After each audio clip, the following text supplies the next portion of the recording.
na kwenye platforms zingine za Vertex, najua utakuwa umeona ni how to set new year investment goals.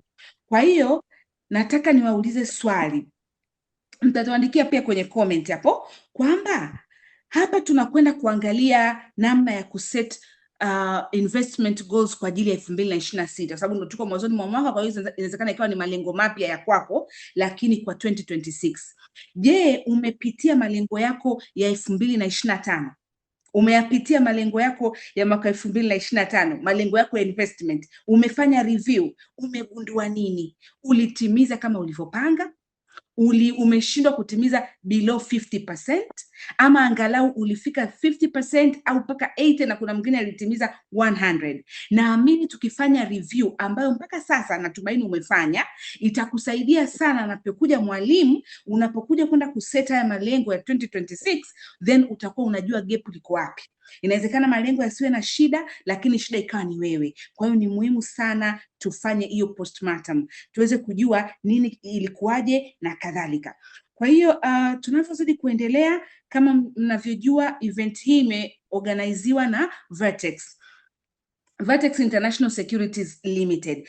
Kwa hiyo naomba moderator atatuwekea, IT moderator atatuwekea video fupi tu ambayo itatuambia kwanza huyu Vertex ni nani, huyu Vertex International Securities Limited ni nani, anafanya nini, yuko wapi, anafikika vipi na kadhalika. Kwa hiyo mtu wa IT tafadhali naomba utuwekee video fupi ili kusudi tuweze kuifahamu Vertex angalau inafanya nini. In the meantime, naona kwenye chat kumechangamka kweli kweli. Yaani kama una chochote usikubali kupitwa. Unataka kushare, unataka kusema, unataka likutoke upumue. Unajua yaani bora litoke kifuani. Basi kwenye chat hapo nawakaribisha sana ili muweze kutuambia what you're thinking about na mipango mingine inayoendelea. Kwa hiyo Vertex, karibu. Tunaomba uweze kushare video ili tuende na wakati tuweze kuijua huyu organizer anayetupenda namna hii akatuwekea session muhimu kama hii kwa wakati huu muhimu. Yeye ni nani hasa, shughuli zake ni zipi, yuko wapi, anapatikanika vipi na kadhalika. Kwa hiyo karibuni sana Vertex.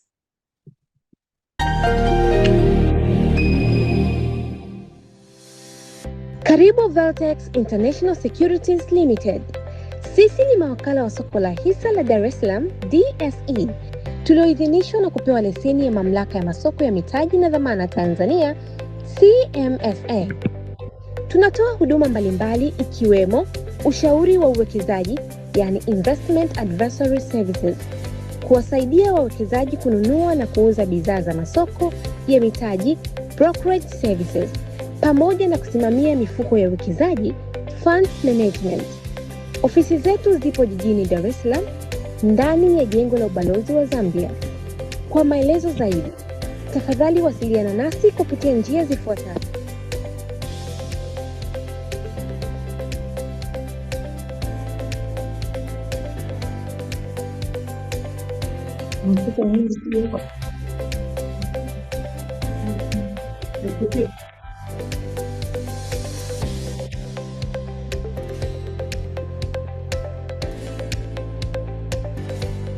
Vertex International Securities Limited, we turn your financial vision into reality.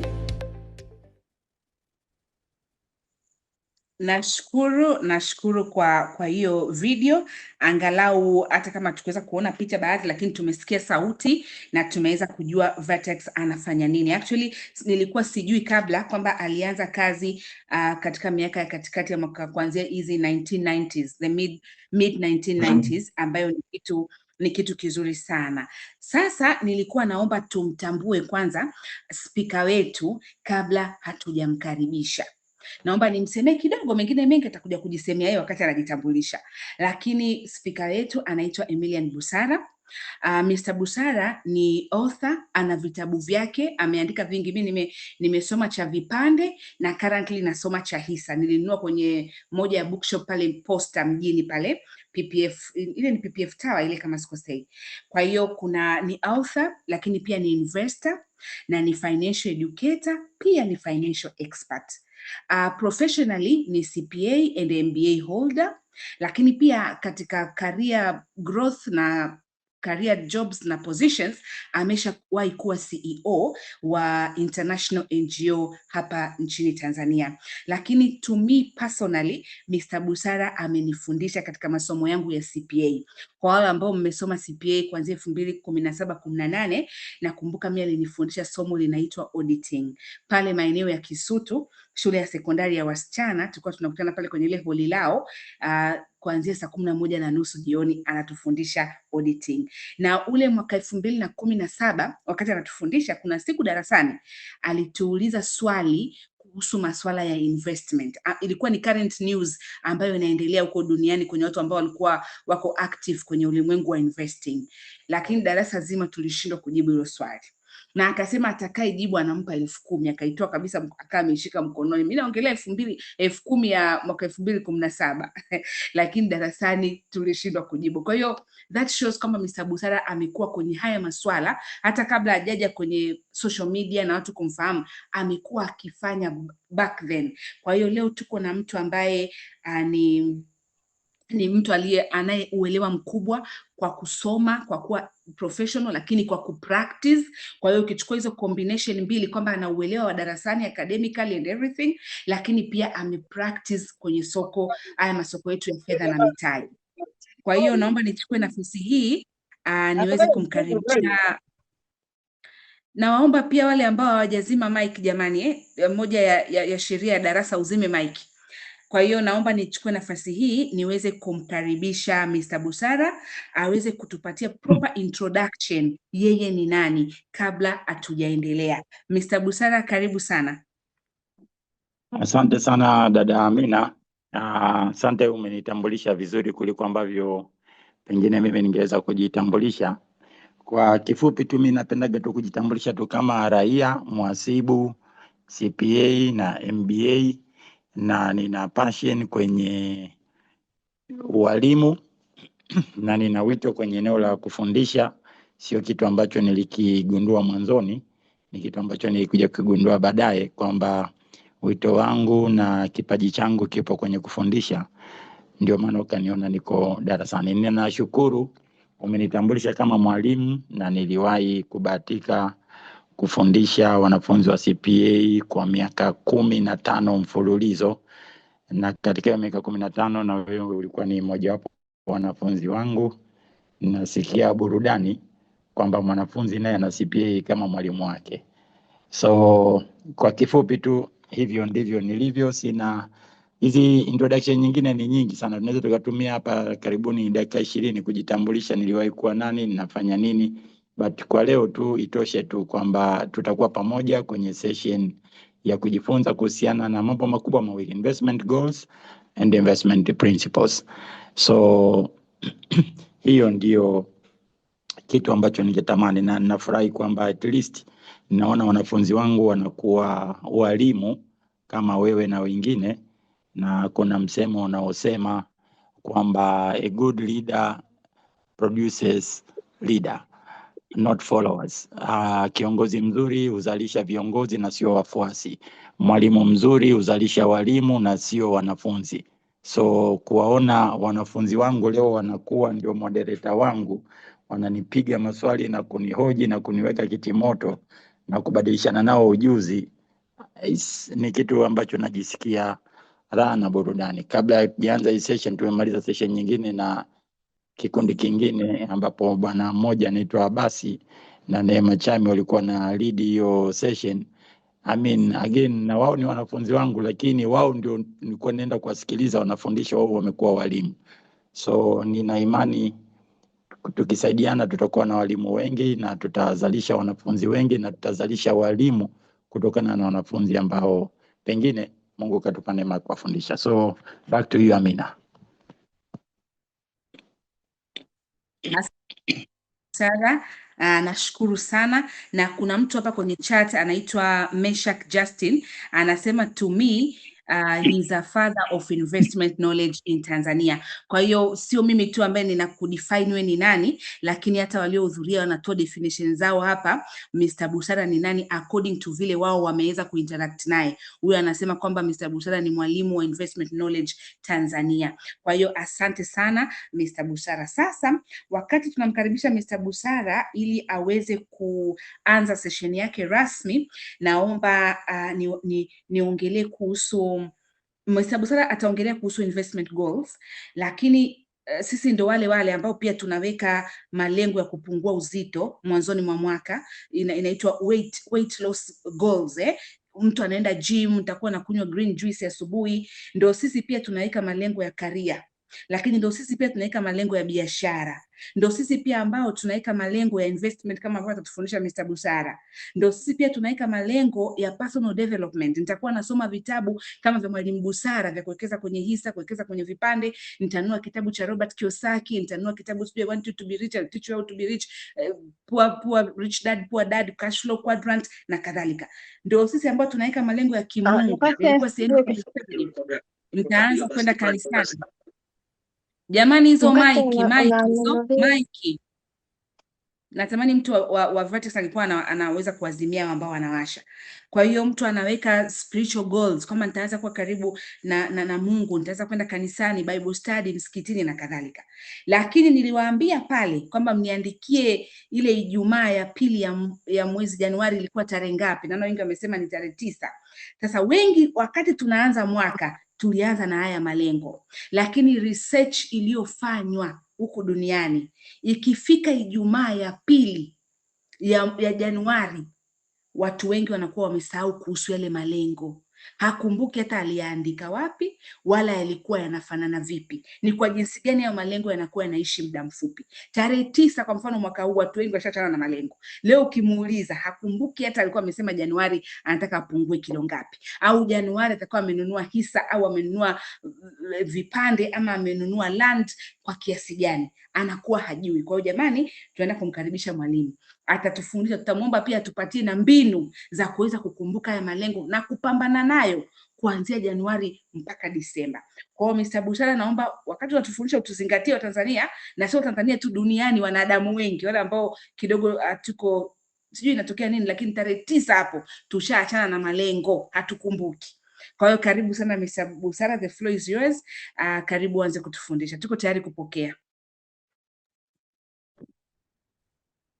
Dada Amina, asante sana. Na mimi kwanza niseme nimshukuru Mungu mwingi wa rehema kwa kutujalia nafasi ya kuweza kubadilishana ujuzi leo. Lakini pili, ni shukuru Vertex kwa hii fursa ambayo imenipa kuweza kushirikiana na watu wote kwa kujifunza tu mambo makubwa mawili kwenye malengo ya uwekezaji na vile vile kwenye misingi ya uwekezaji ama kanuni na nguzo za uwekezaji. Na hawa Vertex ningependa niwaelezee kama ifuatavyo. Wote tunafahamu nini kilichotokea karibuni hapa kwenye soko la hisa la Dar es Salaam, ambapo kwa mara ya kwanza historia iliandikwa kwa kampuni hii ya Vertex ambayo ni stock broker kwa kupeleka sokoni na kuiuza exchange traded fund ya Vertex, ambapo kwenye soko la hisa la DSE iliweza kupanda kutoka shilingi 200 hadi shilingi 400, na watu walitengeneza faida takriban 100% ndani ya siku chache tangu iliposajiliwa kwenye soko la hisa, nafikiri within the first 30 days, na hata sasa bado bei iko shilingi 400 plus minus, meaning kwamba aliyefanya uamuzi wa kununua kile kipande cha Vertex cha mfuko wa uwekezaji wa pamoja alifanya uamuzi sahihi, na bei imeweza kuongezeka. Kama aliweka milioni 10, basi tunaongelea sasa hivi milioni 20. Kama pengine alikuwa na uwezo kama Amina akaweka milioni 100, sasa hivi ana milioni 200. Lakini kama wewe una uwezo kama ule jamaa jirani yako milioni 500, sasa hivi anaongelea bilioni 1, na ni kitu halisi. Kitu kizuri tunachokifurahia kwa upande wa Vertex ni kwamba they have a daring spirit. Walikuwa na roho ya uthubutu. They were the first company to list the first exchange traded fund in Tanzania capital market. Na kile kipande chao kile nilikuwa naangalia kwenye zile taarifa za DSE wakati naandaa hii slide. Sasa hivi ule mfuko thamani yake ni takriban, kwa kuangalia bei yake kwenye soko la hisa, ni bilioni 22. Kwa hiyo Vertex tunawapongeza, mmeonyesha njia, mmeonyesha uthubutu. Nyinyi mmeanza, wengine wanafuata. Pengine tutasikia Januari hii mtu wa pili anayefuata ni nani, lakini ile kufungua njia na ule uthubutu, ile spirit of entrepreneurship to go where others have never maybe tried to go, ni kitu ambacho tunakiadmire na tunakifurahia sana. Lakini tunashukuru kwa huduma zenu nzuri mnazozitoa. Vertex ni stock broker na ni dealer, na kwangu mimi ni mmojawapo wa mabroker ambao nina interact nao on a regular basis. Na interact sana na viongozi, lakini zaidi nimshukuru bwana Franki Kakwezi, huyu kijana ama huyu mheshimiwa Franki. Tumekuwa naye kwa karibu kwa miaka mingi. Unampigia tu simu, Franki ninunulie hisa, ndani ya dakika moja utasikia tayari kishamaliza. Lakini vile vile Franki ama Vertex walikuwa na kitu kimoja tofauti ambacho broker wengine hawakuwa nacho. Nitakizungumza hapa, hata wao wenyewe sijai kuambia. Franki alikuwa na uwezo wa kuangalia system ile ya Dar es Salaam Stock Exchange wakati unatafuta kununua hisa alafu hisa zipatikani. Sasa alikuwa na uwezo wa kuangalia ile screen na kujua kwamba kuna background activity itakayoweza kutokea kuhusiana na kaunta fulani. Kwa mtu anapoweka ile hisa alikuwa na uwezo wa kuinyakua immediately. Kwa hiyo hakukuwa na ile competition, kwa maana kwamba wewe sijui subiria mpaka uone hisa imeingia ndio na place order. Yeye alikuwa na uwezo wa kuangalia ile screen. Sasa kwa kweli, lakini nilikuwa nikienda asubuhi namwambia Frank, leo nataka hisa hizi, najua zipatikani, zitakapoingia tu sokoni, yani nisaidie. Anaambia kwa subiri. Yeye alikuwa na uwezo huo wa kugundua kama kuna activity ya mtu anataka kupost order ya kuuza. Kwa hiyo yeye alikuwa tayari pale kwenye kuchukua, kuinunua. Tulikuwa tunaita wakati ile kunyakua, kwamba bwana jamaa atanyakua mara moja. So ule uwezo sijui alifanyaje, lakini ile system ya zamani alikuwa anaiweza sana. Kwa hiyo alitusaidia sana, especially kama ulikuwa ukitafuta hisa ambazo hazipatikani kwa wepesi. Wao walikuwa wanajua kuweza kumuona mtu yote, hata yule anataka kufanya ile wanaita kucross match. Manake broker anaununua na kuuza pale pale, anauza za mteja mmoja na wakati huo ana mteja mwingine anayenunua. Sasa alikuwa na uwezo wa kusoma ile system. Ikiwa mtu anauza, yeye kabla hajajinunulia yule yeye anaweza akachukua ile hisa ambayo imeingizwa kwa mara ya kwanza inataka kuuzwa. So ile ilikuwa ni kipaji maalum ama uwezo maalum ambao nilikuwa nauona kwake. Mabroka wote wazuri na wafurahia, lakini kuna vitesti tofauti kwa kila broker. Lakini vile vile niseme kitu kingine ambacho nilikipenda. Mabroka wengine wanacho ndio, lakini nafikiri kwa Frank anacho zaidi. Pamoja na yule mwenzake siku hizi anaitwa Jennifer, niliona walikuwa very humble people. If you give them a call they listen. Siku hizi sijajua kama bado wanaendelea na utaratibu ule wa kusikiliza ama wanatukimbia. Tutaijadili mwisho wa hii presentation. Lakini kwa kifupi tu, ukitaka product kwenye soko la hisa kama hisa, vipande, bondi, treasury bills na hizi money market products, Vertex is the right place to go. Wana uwezo wa kukusaidia bila shida yoyote. So leo ningetamani tujifunze kwa pamoja mambo yafuatayo ambayo utaona hapo kwenye screen kama outline. Swala kubwa ni uwekezaji, na niwaambieni tu kitu kimoja. All fundamental truths are very basic. Vitu vyote vya msingi huwa vina uwezo wa kuelezewa kwa ufasaha, kwa lugha nyepesi na kwa wepesi. Ukiona kitu ni kigumu tu, ujue ama anayefundisha hajui ama unakaribia kutapeliwa. So nitatumia lugha nyepesi kabisa. Nini tunachotarajia kujifunza leo? Tutajifunza kuhusu uwekezaji, tutajifunza misingi mitatu ama kanuni tatu za uwekezaji. tutajifunza kidogo kuhusiana na malengo ya uwekezaji. Unaweza ukawekaje, kwa sababu tumeanza mwaka leo Januari 18 sikumbuki tarehe. Kwa hiyo tutajifunza vile vile tofauti kati ya biashara na uwekezaji, lakini vile vile tutajifunza kuhusiana na pato kutokana na kufanya shughuli na pato tulivu ambalo unalipata kutokana na uwekezaji. Na mwisho kutakuwa na zoezi dogo nitakalolitoa kukupima kama umeelewa misingi mitatu ya uwekezaji. Alafu tukimaliza hapo tutakuwa na kipindi cha maswali na majibu. Dada yangu Amina, hiyo ndio outline. Kuna lolote ambalo nataka kulizungumza kabla sijaanza?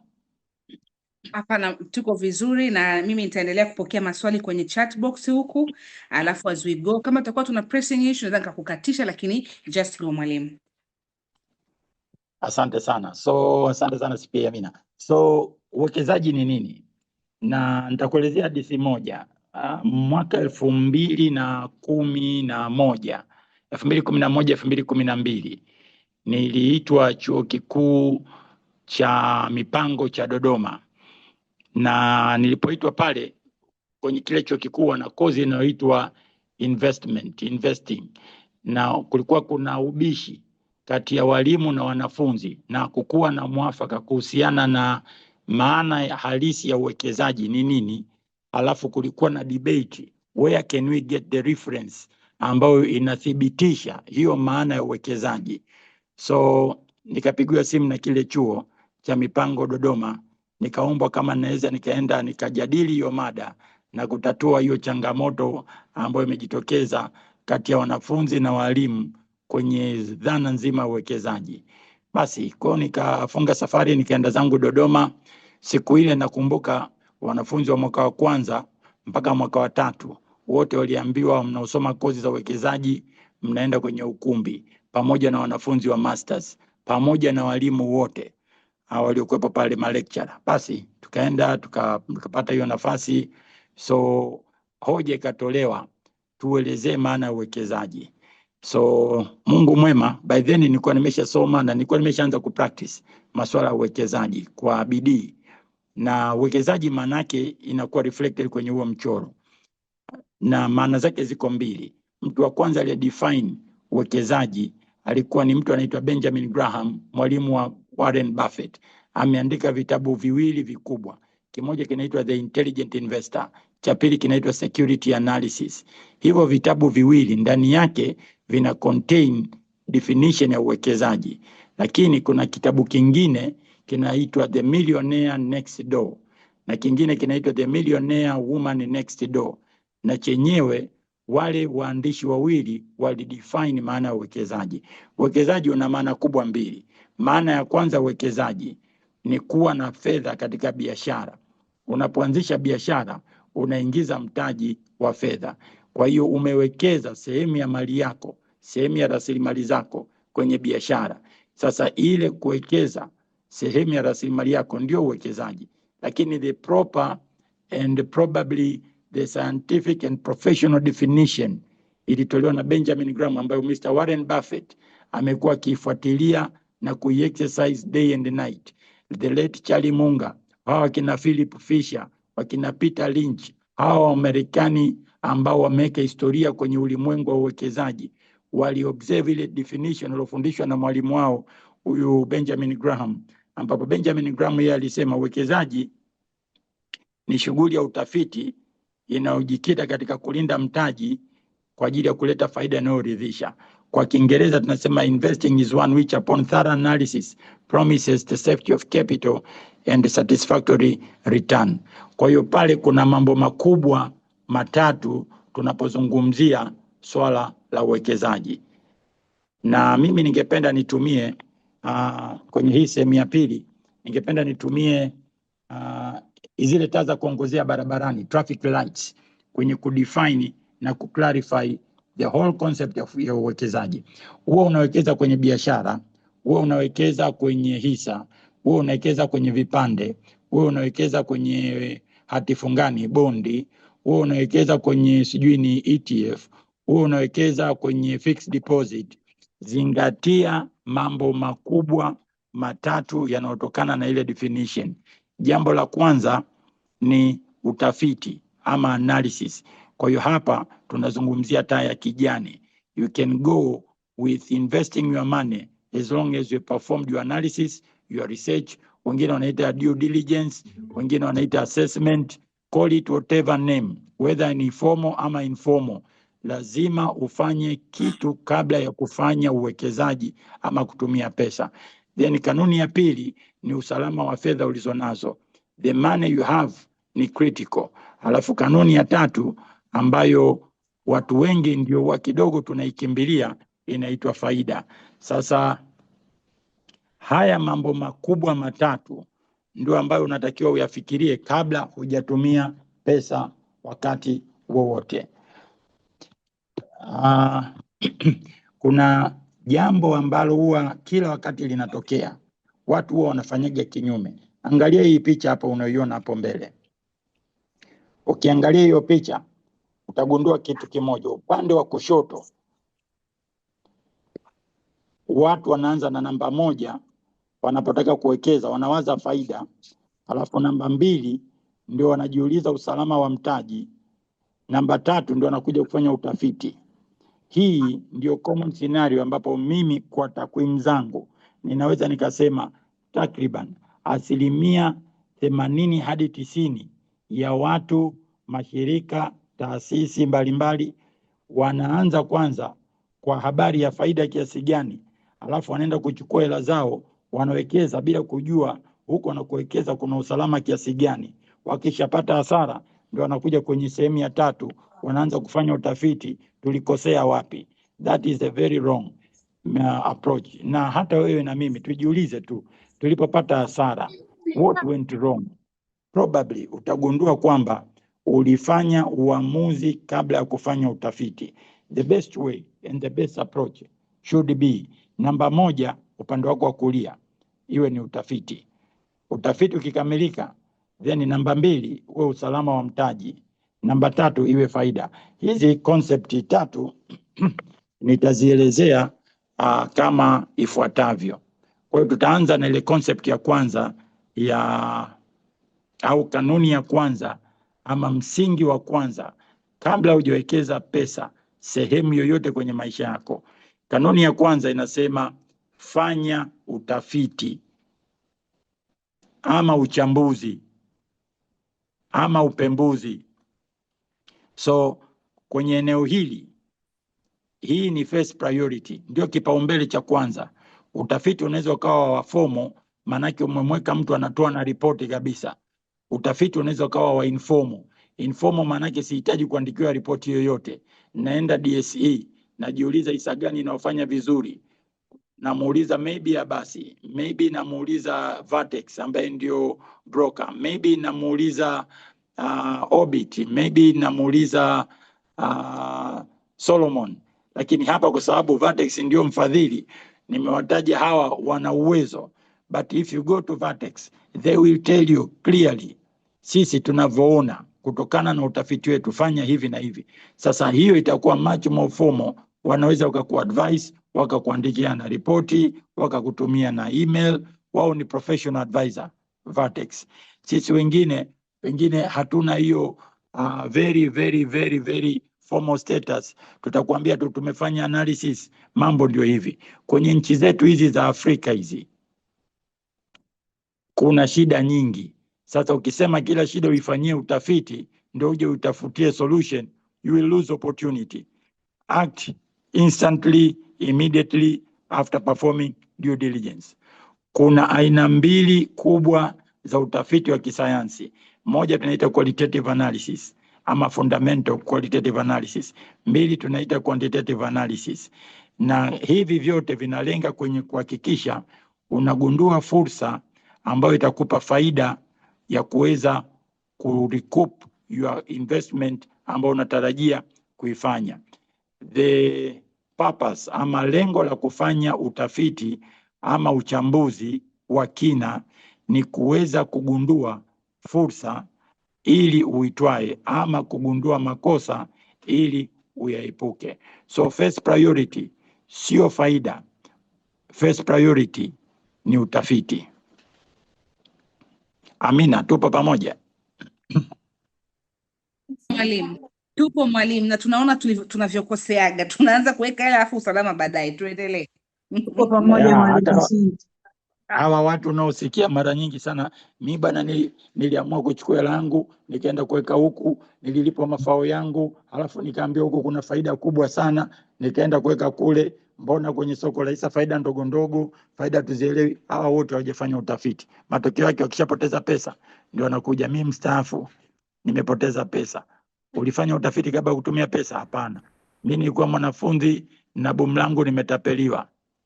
Na mwingine nani yule amenielezea kisa kimoja, basi tu ni mtu mzima tu, nimebidi ninyamaze kimya. Yeye mwenyewe mpaka naona aibu kuniambia jinsi alivyotapeliwa kijinga.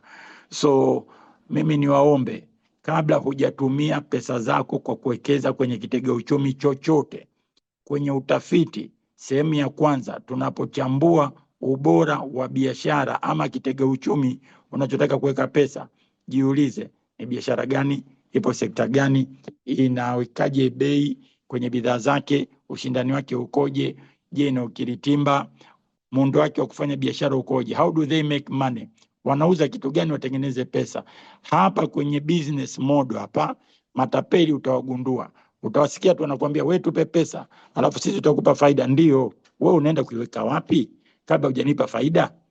Akishindwa kukuelezea anauza bidhaa gani ama anatoa huduma gani ambayo yeye atawekeza pesa zako apate faida, halafu atoe gharama zake, kitakachobaki akupe wewe kama faida yako. Akishindwa kuelezea hiyo process, tunaita business model ama muundo wa biashara ama muundo wa kutengeneza fedha kwenye hiyo taasisi. Akishindwa kukuelezea hapo in a very simple way, no for sure, una hatari ya kutapeliwa na huyo mtu, especially wale unaosikia wanasema sisi bwana sisi wewe tupe hela tu, mwingine atajijua mbele ya safari.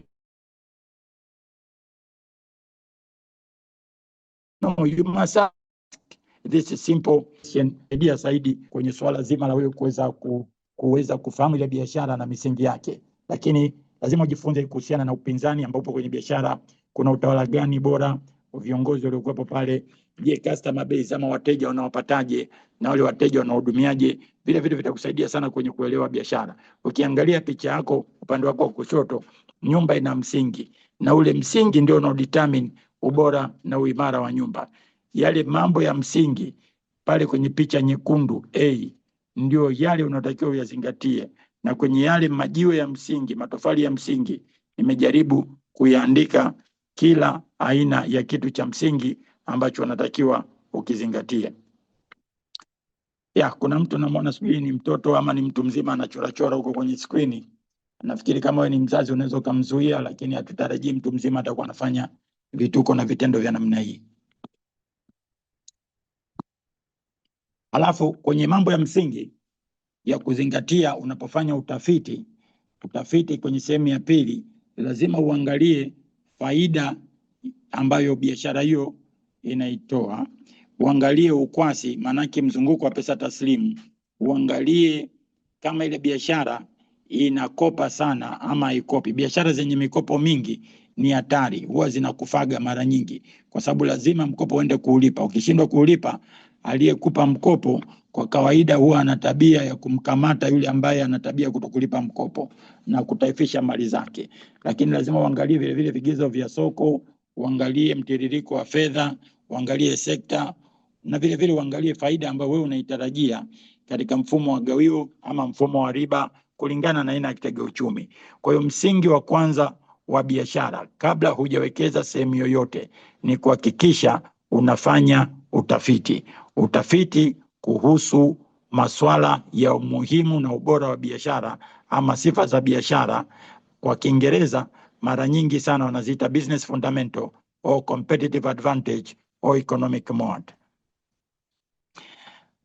Lakini vile vile unaweza ukaangalia, kama unajaribu kuangalia sasa hesabu za ile biashara,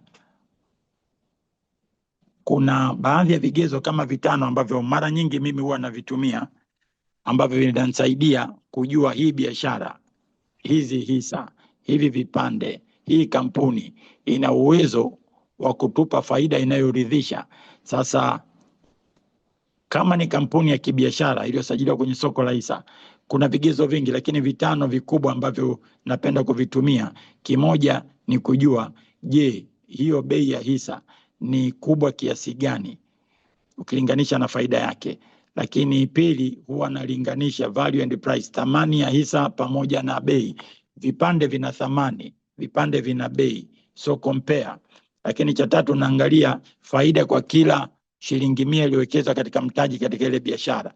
Cha nne, unaangalia mzunguko wa fedha, na cha tano unaweza kaangalia faida utakayoipata wewe kama gawio. Ukiweka pesa UTT kupitia Vertex wanaweza kukupa huduma za UTT, tunajua kabisa utapata around 12%.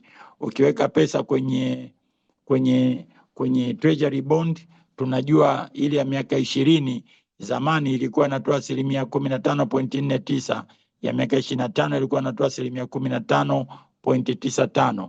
Siku hizi vile viwango vya faida vinategemeana na bei ya soko, kwa kidogo vimesogea chini, viko kwenye 11%, 12%.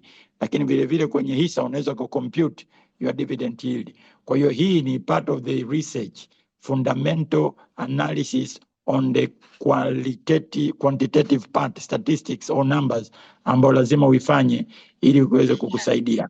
Leo hatuongelei jinsi gani kucompute hizi namba, lakini tunakuongelea kwamba ni muhimu ufanye utafiti kabla hujatumia pesa. Amina, ninatamani kama ungewauliza watu wangapi huwa wanafanyaga utafiti ama wanaenda ku Vertex na kuuliza taarifa ya kiutafiti na kupata ushauri wa kitaalamu kabla hujanunua bondi, hisa na vipande. Sijui tutapata jibu kiasi gani, lakini kama unaweza kuset hilo swali, wangapi wanafanya utafiti kabla ama wanaenda kumuuliza mtu aliyefanya utafiti ili aweze kufanya uamuzi sahihi, nafikiri tunaweza tukapata jibu ambalo pengine lisio la kuridhisha sana. Msingi wa pili wa uwekezaji pale ulipoanza kuongelea hiyo point, niliona wengi sana wamecheka huku, nadhani wana reflect utaratibu wanaofanya au wanafanya the wrong approach. Lakini tutaomba mtuambie pia kwenye comment hapa, nyinyi huwa mnawekeza alafu ndo research kwanza au research kabla ya kuwekeza? Nitakusomea majibu mwalimu, unaweza kuendelea. Na mimi nitafurahi sana. Nimewahi kusikia habari za miti ya Njombe pamoja na matikiti maji jinsi yanavyolipa faida kubwa sana. Baada ya hapo watu wanaingiza mtaji, alafu baada ya hapo ndo wanakuja kugundua kwamba wameliwa. Wakishaliwa ndio baadaye wanakuja kufanya utafiti. Kile kitu cha kwanza kwao ndio cha mwisho, na cha mwisho kwao kinakuaga cha kwanza. Leo tupo kwa ajili ya kurekebisha hilo kosa. So please, acheni hizi tabia za kuweka pesa usipopajua. Pesa zina tabia ya kupotea ukiwekeza sehemu usioifanyia utafiti wa kina. Why don't you go to Vertex? Atakushauri bondi ya kununua, atakushauri vipande vya kununua, atakushauri na ETF za kununua. Lakini vile vile kuna kitu kimoja nimekiona kizuri sana, na nafikiri miaka ile ya nyuma wakati nawasiliana na kuongea na Frank hapa na pale, alikuwa anafanyaga hesabu kwenye kompyuta, ananiambia Busara, wewe nunua hii bondi utapata mpaka 17%. 17% chini Frank inaipataje? Hii unanunua kwenye discount. Basi anaingia kwenye spreadsheet yake, alikuwa tumika calculator, anaingia kwenye spreadsheet yake pale na kompyuta pale, anakuambia hapa tayari kwenye 18%, 20%. Ukiwa nayo hii miaka 5 tu umesharudisha hela yako, nunua hii. So mtu mwenye kufanya utafiti ana nguvu ya kukusaidia kwenye kufanya uamuzi sahihi ama uamuzi bora, hata kama hautakuwa sahihi, kwa sababu yuko backed up with the information, with the data. Lakini mtu asiyefanya utafiti utaishia tu kwenye opinion and wishes ambazo sio qualitative data za kukusaidia wewe kuweza kufanya uamuzi bora zaidi. So twende kwenye jambo la pili. Kwenye hii taa yetu inatuelekeza kwamba tukishamaliza utafiti namba 1 kijani, tunaenda kwenye namba 2 njano, tunaangalia usalama wa mtaji. Kwa nini? Kwa sababu ile definition niliyowaambia tulioshare Dodoma, na nikawaelezea Dodoma chuo kikuu kwamba hii definition unaipata wapi. Investing is one which upon thorough analysis promises safety of capital and satisfactory return. Kipaumbele cha pili, msingi wa pili, kabla hujatumia pesa zako ni kuangalia usalama wa pesa yako. Tunapozungumzia usalama wa pesa yako tunamaanisha usalama wa mtaji, mshahara, marupurupu, mapato unaopata kutoka kwa wateja, mapato unaopata kutoka kwenye vitega uchumi, iwe ni bondi interest, iwe ni UTT interest, iwe ni distributable income, iwe ni gawio dividend. Zile fedha ni very hard to make money, but it is very easy to lose money. So tunapofikia kwenye masuala ya fedha, the effort should be to prevent loss first before to make profit. Sasa hapa ni pagumu, lakini nizungumzie kwa mfano kwenye mazingira ya timu ya mpira. Leo kinapigwa Jangwani na Msimbazi, Simba na Yanga, Manchester City na Man United. Timu ambayo itaacha mlango wake wazi ina uwezo wa kuondoka na lundo la magoli ya kufungwa. Kwa nini? They were not defensive. No matter how many times they strike a goal to their opponent, as long as they did not defend, they stand to lose more. So kwenye pesa inapofika, lazima ucheze defensive game. You don't go first to ask how much money you are going to make. The first question you should ask is how much money should I lose if my assumptions are wrong. Naomba nirudie. Unaposhughulika na pesa, hauanzi kwanza kujiuliza faida kiasi gani. No. Unaanza kwanza kujiuliza kiasi gani cha pesa nitapoteza na kupata hasara ikiwa ninachokifikiria sicho, ikiwa nitatapeliwa, ikiwa nitaingizwa mjini, ikiwa taarifa nilizopewa za kitaalamu hazikuwa sahihi. Ukiweza kujiuliza hilo swali, how much money would I lose if everything go wrong, na ukapata jibu kwamba I will only lose less, then go and invest. I will only lose moderate amount of money, then go and invest. Lakini ukishaanza kuona ni iko high return high risk, high return high risk, if I mess up I lose all, if I get it correct I get it all, my friend, you are in a very wrong place, kwa sababu kila pesa utakayoipata utakuwa na uhakika wa kuipoteza kwa asilimia kubwa. Kwa hiyo play like a football team, be defensive and strike whenever you see opportunity to score a goal. Linda pesa ambayo unayo kwanza, kabla ya kuanza kufikiria utaongeza kiasi gani uweze kupata faida. Na hapa kwenye lugha ya Kiingereza kuna kitu naita margin of safety, margin of safety principle. So margin of safety principle kwa Kiswahili wacha nieleze kwa mifano mepesi tu. Tunapoenda kwa mfano, unapovuka barabara, swala la msingi pale ni nini? Uvuke ukiwa salama ama uwahi kufika? Kama watu mnaweza mkajibu kwenye chati nitashukuru. Unavuka barabara, what is the key point there? Uvuke, ufike upande wa pili, huo umefika umewahi, ama uvuke kwa usalama hata kama utachelewa. Hiyo ndo safety. Safety first. Umeenda uwanja wa ndege, ndege hairuki kama hakuna usalama. Nakumbuka siku moja tumepanda ndege moja hivi, alafu kuna mtu mmoja akaingia pale akajifanya yeye ana kichwa ngumu sana, akajaribu kuwatukana wale wafanyakazi wa ndege. Wale wafanyakazi wakaenda kumsemea kwa rubani. Rubani akatoka akamwambia yule abiria shuka. Abiria akasema mimi sishuki, nimelipa tiketi ya ndege. Basi polisi wakatoka kule uwanja wa ndege, wakati tumesha board, tuko ndani ya ndege na tuko tayari kuruka, tunakaribia. Wafanyikazi wale mapolisi wakaja wakamwambia bana, tunaomba ushuke kwa sababu humu ndani wewe umeleta fujo na ndege hii usalama ni kwanza. Rubani ajisikii comfortable kuruka na wewe. Abiria akagoma, akasema mimi sishuki, nimelipa. Rubani akatoka kwenye kile chumba chake, ilikuwa ni midege mikubwa hii Boeing. hii tena hapa Tanzania hapa. Akatoka kwenye chumba chake akamwambia yule abiria, tunaomba ushuke. Abiria kagoma. Sasa yule abiria alikuwa pale nyuma yangu. Mimi nikamwambia bwana, wewe umevuruga mambo, wewe unazungumza maneno unawatukana wafanyakazi, maisha yatakuwa magumu, omba msamaha. Akasema mimi siombe msamaha, nimelipa tiketi ya ndege. Basi na mimi nikawa mpole tu, nikajiona hapa nijifanye mjinga tu, nitulie. Rubani akaenda kwenye chumba chake akashika microphone akasema, ndege hii sitairusha kwa sababu na abiria moja ambaye naishi ni hatari. Pale watu wote tukabakia saa, yani huyu jamaa mmoja anatuharibia si safari yetu. Si tuna safari zetu, tunawahi huku, tunarudi Dar, tunatoka zetu Mwanza, huyu jamaa anatuletea fujo humu ndani. Rubani akasema sitairusha ndege. Watu tukahisi kama utani bwana. Rubani pale akasema okay, milango ifunguliwe, abiria wote mshuke. Basi milango ikafunguliwa bwana. Kufunguliwa, ngazi zikaletwa, abiria wote tukashuka.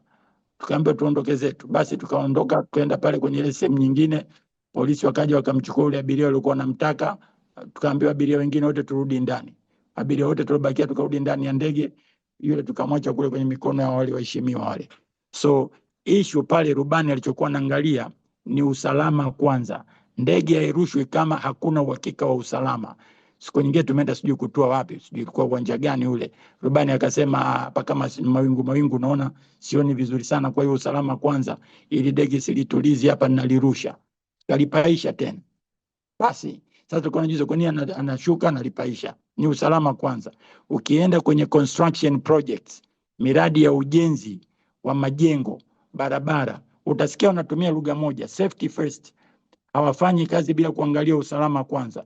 So tunapozungumzia masuala ya uwekezaji, kutumia pesa kwa ajili ya kuzalisha fedha, jiulize usalama kwanza kabla ya faida.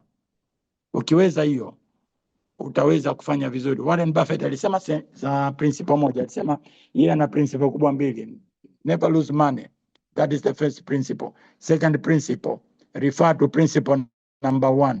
Kwa hiyo mimi niwaombe, najua sasa hivi kuna mwamko mzuri wa uwekezaji. Lakini zingatia hii pesa unakoiweka ni sehemu salama ama sio salama. Wiki hii nafikiri nimekutana na watu kadhaa.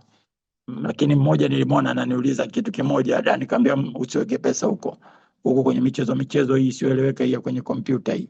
Mwingine sijui kama hidi sijui ukiingiza shilingi 100 unapata faida ya shilingi 100. Naambia pale you stand to lose your money. But chambo kilichowekwa pale ni faida. Kwa hiyo tujitahidi. Principle ya pili, zingatia usalama. Hii nimeizungumza zaidi kwa sababu ndipo mahali ambapo watu wengi wanafanya kosa baada ya kuwa wameshindwa kufanya utafiti. Na utagundua Waswahili wanasema ndege mmoja mkononi ni bora kuliko ndege 9 ambao wako msituni. The principle of one bird in hand is better than the rest of the bird who are in the mid of the forest. Kwa hiyo uangalii wale ndege 9 faida unaowatafuta. Unachokiangalia ni yule ndege mmoja mshahara wako ambao tayari umeshamtia kwenye mkono wako. So focus zaidi kwenye pesa ulionayo. Usifocus zaidi kwenye pesa unaoitafuta faida ambayo hauna. Ukifocus kwenye faida, pesa unaoitafuta, ndege aliyekuepo porini, una hatari ya kumpoteza ndege uliyomweka mkononi, pesa ambayo iko kwenye mkono wako. Hii ndio kanuni ya pili. Amina, umenipata na umenielewa? Nimekupata na nimekuelewa, na naona sio mimi naikupata tu. Kwenye chat huku kuna watu wanasema wanaendaga tu kichwa, wengine wamelizwa nini. Kwa hiyo watu wanazidi kujifunza. Mwalimu, tunaomba tu uendelee, tunakusikiliza. Kama tunachora mchoro kwenye graph kwa Kiswahili tunahitaji, mimi najua naita mchoro tu. Graph, angalia upande wa kushoto inaelezea uwezekano wa kupata faida. Upande wa chini huu unaitwa horizontal, inaelezea uwezekano wa kupata hasara. So vertical faida, horizontal hasara. Na huko kuna asilimia. Kuna aina 5-6 za vitega uchumi, A, B, C, D, E, F, G, E. Ukiulizwa uwekeze wapi, watu wengi sana watakimbilia highest profit, highest return. Highest profit, highest return, maanake wataklik kwenye F. F inakupa faida 95%, inakupa uwezekano wa hasara 95%. High risk, high return. Lakini katika masuala ya uwekezaji, kama utajifunza masuala ya fedha vizuri, utagundua ya kwamba the best investment is either A or B, where the risk of loss is very low, but the risk of making profit is on the high side. You don't begin with the risk of profit or possibility of making profit. You begin first with the risk of loss before you go to the risk of profit or possibility of making profit. Na kuna mikakati mbalimbali ya kuweza kukujua na kukusaidia unawezaje uka-identify high return, low risk opportunities. Hapa nimetoa mifano kama 12. Kwa hiyo ninaomba tu maybe kwa dakika moja kila mmoja anaweza kasoma hapa ni kitu gani anachojifunza katika hii mifano. Siwezi kuzungumza maneno yote, but you can take a photo na ukaangalia example. Ya kwanza, head, I win. Tail, I don't lose too much. So avoid the issue of becoming head. Go with a tail. How much am I going to lose if everything go wrong? And then ask profit later. If you get a prepaid business manake mtu anakupa pesa kabla hujampa mzigo, manake risk of you losing money or capital is low, etc., etc., etc. So you can have a look. Na yule rafiki yetu anayependa kuchora chora, naona naye anajaribu kuchora chora huku kama mtoto mdogo, utamvumilia tu, mwache achore tu, inawezekana ndio kuelewa kwake. Mwalimu Busara, Naam. Nilikuwa naomba ni confirm kama wote tunaona the same slide, kwa sababu mimi ninayoiona hapa ni hii ambayo imeandika KPIs na example. Hiyo unayoiongelea, is it this one? Yeah, mimi hapa naiongelea imeandikwa high return low risk.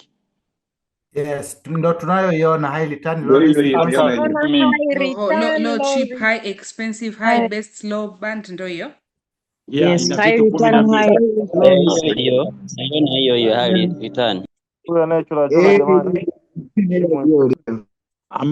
Amina, issue iko kwako. Wewe unaona huko ama uoni?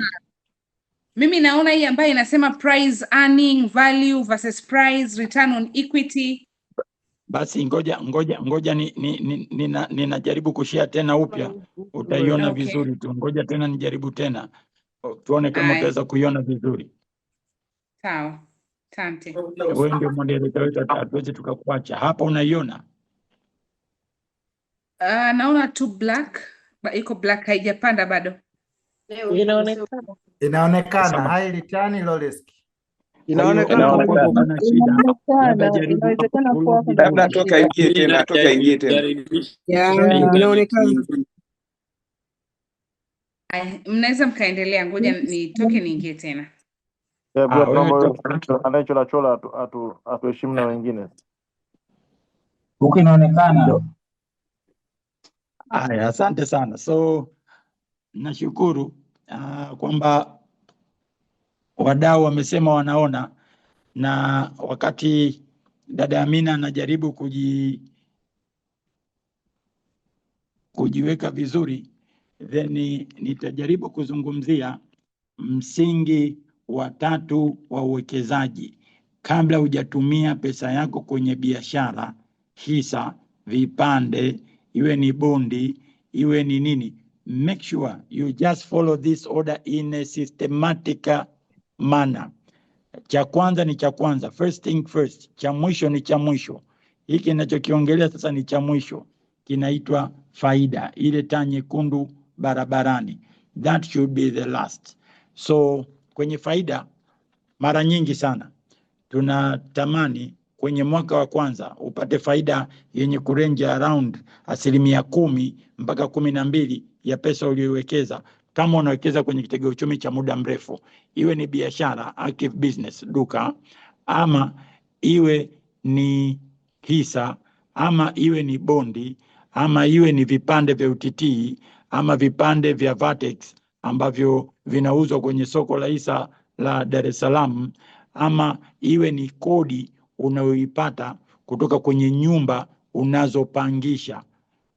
Make sure at least first year rate of return iwe close to 10%. Ukipata 10 to 12% well and good.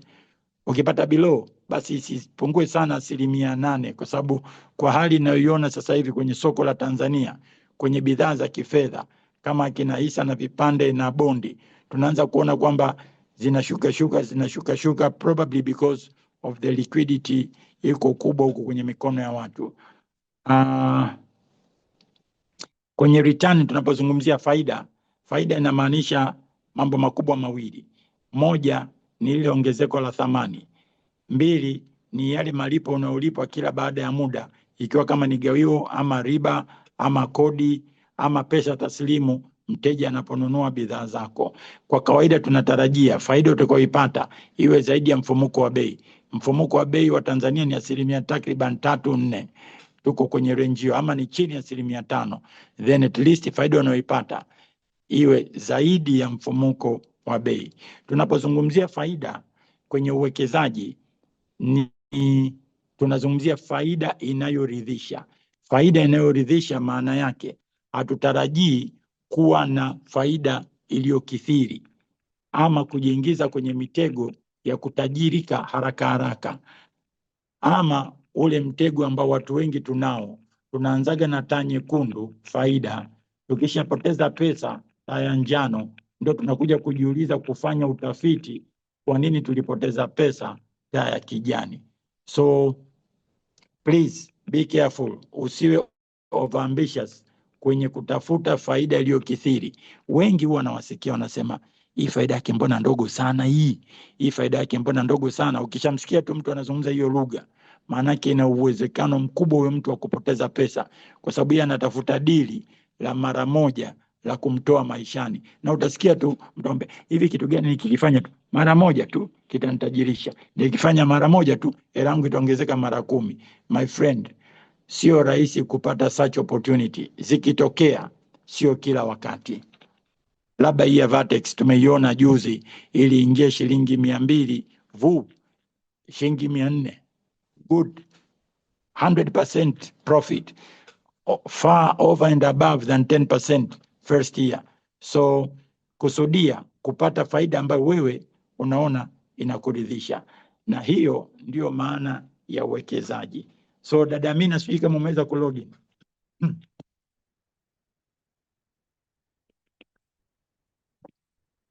Amina. Okay, probably bado anapata changamoto, lakini wakati yeye akiwa anajaribu kulogin, wacha na mimi nijaribu kukupeleka kwenye zoezi ambalo nataka nipime ufahamu wako. Nimezungumza vitu vitatu vikubwa. Kitu cha kwanza unaanza na utafiti. Kitu cha pili unaangalia usalama wa pesa. Kitu cha tatu unaangalia faida inayoridhisha. Hayo maeneo yanaenda systematically. Uanzi kula mboga alafu ukamalizia na ugali. Tunaanzaga kuchukua ugali kwanza, alafu ndo tunaenda kwenye mboga, alafu ndo tunatia mdomoni. So kwa kuangalia hii mifano 9 hapa, na mimi natamani ni wape nafasi. Kwa kuangalia hii mifano 9 unayoiona ubaoni, nitakuuliza swali. Ni mfano upi ambao unafuata kanuni 3 za uwekezaji, na ni mfano upi ambao haufuati kanuni 3 za uwekezaji?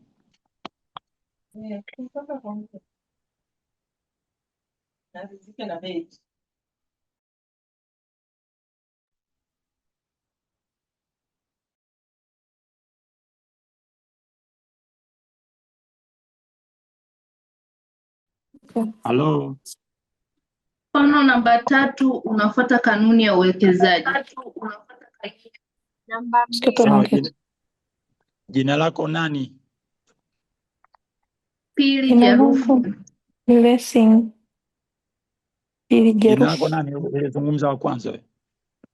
Pili Jarufu. Pili Jarufu. Haya. Ngoja nichukue peni. Ngoja nichukue peni yangu hapa. Niandike jina lako. Sawa. Pili, Jerufu amesema mfano namba 3. Mfano namba 2 na namba 3. Ifika nyumbani nakula haraka haraka. Mfano na namba 2. Mfano Namba namba 8 na namba 8. Twendeni polepole. Vile alisema mfano na namba 2 ni nani yule? Haikuwa sauti ya pili, ilikuwa sauti ya dada mwingine. Marieta naitwa. Unaitwa nani? Marieta. Marieta amesema namba 2. Inafuata A. Mwingine? Namba 6. Nafasi ya mwisho. Namba 8. Iko kinyume kilichozungumza namba 8. Nataka nisikie jina lake nani?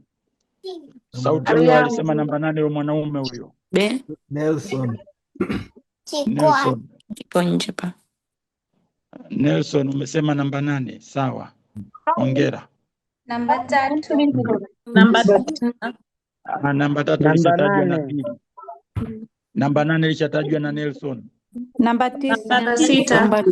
Namba 6. Namba 9 kuna mmoja ameanza kutamka namba 9. Nani namba 9 alitamka wa kwanza? Atumpoki Francis. Emily. Nani? Atumpoki Francis. Tusikilizane sasa, tusikilizane. Namba 9 ilikuwa sauti ya kike iliyotangaza, namba 9 ya kiume ikafuata. Namba 7. Namba 6. Namba 9 aliyetamka wa kwanza wa kike alikuwa nani? Atumpoki Emily. Namba 6. Atumpoki. Namba 9. Atumpoki namba 9. Sawa. Namba 6. Namba 6. Nasikia wastaafu wengi wanalima korosho, inalipa balaa. Mashamba ndio bei. Mmechemka nyie, mmechemka nyie. Namba 7. Namba 6 ina riski bwana, haijafanya na Namba 7, nina fedha zitoshi, nakopa niongeze ili nipate faida kubwa sana katika bond. Namba 7 mmechemka. Namba 1 haifuati. Namba 1 haifuati. Sawa, tulikuwa tunatafuta ile inayofuata. Kwa hiyo A, Namba 2. which follow investment principle, aliyepata wa kwanza ni Pili, aliyepata wa pili ni Marieta, alitamka namba 2, aliyepata wa 3 ni Nelson, alitamka namba 8, aliyepata wa 4 anaitwa Atumpoki aliyetamka namba 9. Hawa watu 4 wamesoma hizi scenario. At least they were able to spot one scenario ambayo ina follow the true flowchart of investment principles, pillars and philosophy. Tuwapigie makofi kama mnaweza kuwapigia makofi na vigelegele hapa. Okay, good. Sasa wengine mlikuwa mnashangaa na mlikuwa mnajaribu kuchekecha. Naomba nirudie tena. Nitatoa mfano wa Pili. Pili upo? Nipo. Haya, kwa nini ulizungumza mfano namba 3? Tusomee mfano namba 3 na utupe sababu kwa kifupi. Mfano namba 3 unasema utafiti wa Repoa ulibainisha kwamba asali haina gharama kubwa, mtaji wake ni mdogo na faida ni kubwa kwa 20%. Kwa hiyo kufollow hiyo investment principle inaonyesha kwamba tulianza na hii analysis ikafuata stage namba 2 alafu mwishoni faida. Stage namba 2 ndio nini?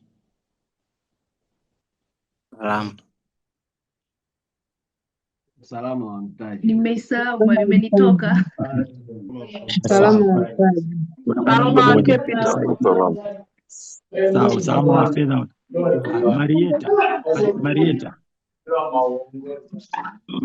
Marieta upo? Nipo mwalimu. Haya, Marieta ulitamka namba 2. Kwa nini ulitamka namba 2? Tusomee namba 2, alafu tuambie kwa nini. Namba 2 inasema nimesoma taarifa, nimechambua, umwagiliaji tikiti inalipa hasara ndogo. hapa kwenye kusoma taarifa hapa, ina maana unafanya analysis na unapochambua pia unakuwa unafanya analysis. Sawa. Umwagiliaji tikiti inalipa, maana yake ni kwamba mtaji huko utakuwa salama na vile vile hasara ni ndogo, maana yake ni kwamba tunategemea kwamba utapata faida.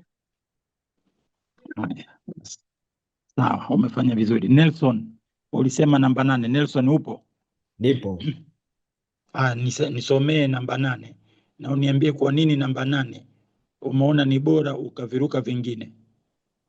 Haya, nimeona namba 8 ni bora kwa sababu imeandika NBS, wameandika utalii ni mdogo, gharama nafuu na faida inaridhisha. Sentensi inaanza kwa kusema NBS wameandika, maana yake huyu mwekezaji amefuatilia, amefanya utafiti ambao ni hatua ya kwanza.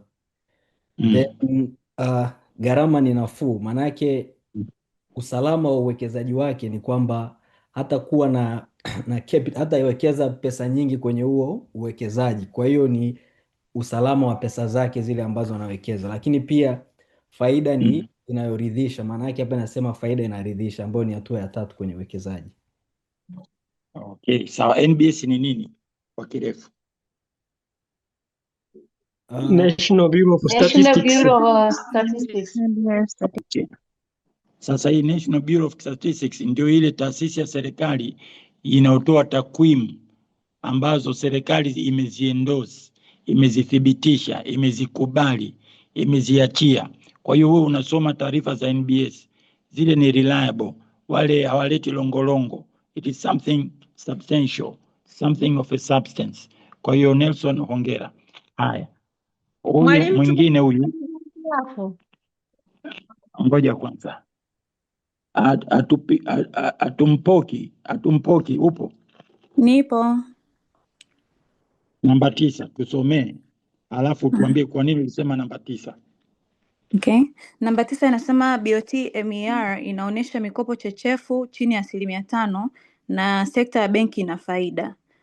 Hii ni ripoti ya mwezi inayotolewa kila mwezi na Benki ya Tanzania. Na inakuwa hapo inasema kwamba mikopo chechefu iko chini ya 5%. Mikopo chechefu ni ile mikopo ambayo ina viashiria vya kutolipwa ndani ya siku 90. Na isipolipwa nini kinatokea? Isipolipwa inamaanisha benki zitakuwa zinakula hasara kwa sababu watu wengi wanakuwa wamedefault kwenye mikopo yao. Sawa, kwa hiyo 5% manake default rate ni kubwa, ni ndogo? Ni ndogo. Ikiwa chini ya 5% inamaanisha ni ndogo, kwamba 95% nzima wanalipa mikopo yao vizuri tu bila shida yoyote. Kwa hiyo hela zina usalama. Ndio. Hela za mkopo ziko salama, si ndio? Ndio. Sawa. Okay. Sawa. Sasa nyinyi waheshimiwa, wewe unaitwa Pili, nitumie ujumbe kwenye simu ni uone kabisa, na hiyo simu iwe iko registered na jina lako la Pili. Pili nani unaitwa? Jina la mwisho. Pili Jarufu. Pili Jarufu. Haya, nitakununulia hisa 100 kupitia Vertex za CRDB. Wewe mwingine unaitwa Marieta nani? Marieta Kiago. Kiadu. Sawa. Kiago, Kiago. Ndio. Uliwahi kununua hisa? Ndio, nimenunua. Haya, nitakununulia hisa 100 za CRDB. Pili, na assume kwamba uliwahi kununua hisa. Asante mwalimu. Pili, uliwahi kununua hisa? Nimewahi kununua. Haya, basi Vertex watakununulia hisa 100, nitazilipia. Nelson, jina lako la pili nani? Nelson Kimaro. Nelson Kimaro. Yes. Sawa. Ulipatia hii uliotamka namba 8 hii. Umewahi kununua hisa maishani? Ndio, nazo hisa. Haya, basi Vertex utanunua hisa nyingine kupitia Vertex 100, nitazilipia kesho. Atumpoki, jina lako la pili nani? Atumpoki Francis Mwakioma. Francis Mwakioma. Sawa. Na utanitumia ujumbe. Uliwahi kununua hisa maishani? Ndio mwalimu. Kwa jina hilo hilo? Kwa jina hili ndio.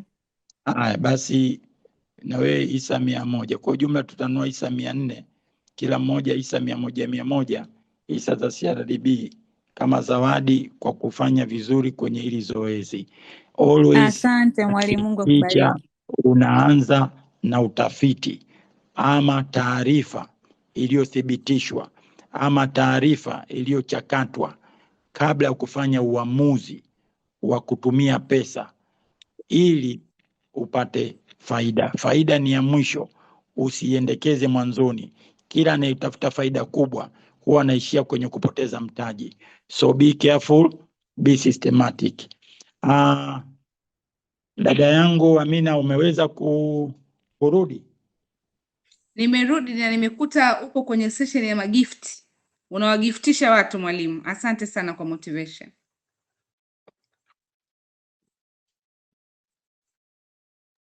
Umemisi uhondo? Kwa kweli naona nimemia, lakini nimekuta zawadi za mwisho mwisho zinatolewa. Hongera kwa walioshinda. Basi tutawapa congratulations zao na tutawapa zawadi zao kwa wale walioshinda. Sawa kabisa. Sawa, so tunataka tuendelee. Ndio, tuendelee. Tunataka tuendelee sasa. Tumemaliza ile misingi mikubwa mitatu ya uwekezaji, na ninataka kuuliza kwa mtu mmoja, nani ambaye ana uwezo wa kuitaja ile definition mbili za uwekezaji?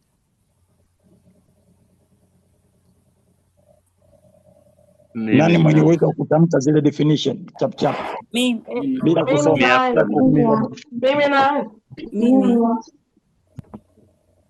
Investment, put money in business. Kuna moja inasema is one which upon through analysis promises safety of capital and satisfactory return.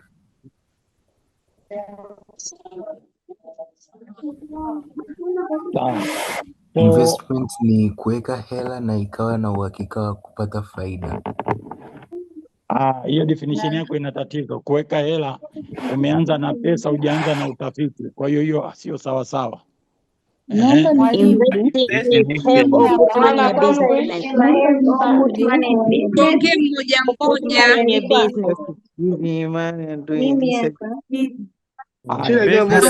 is one which upon a thorough analysis promises safety of capital and satisfactory return.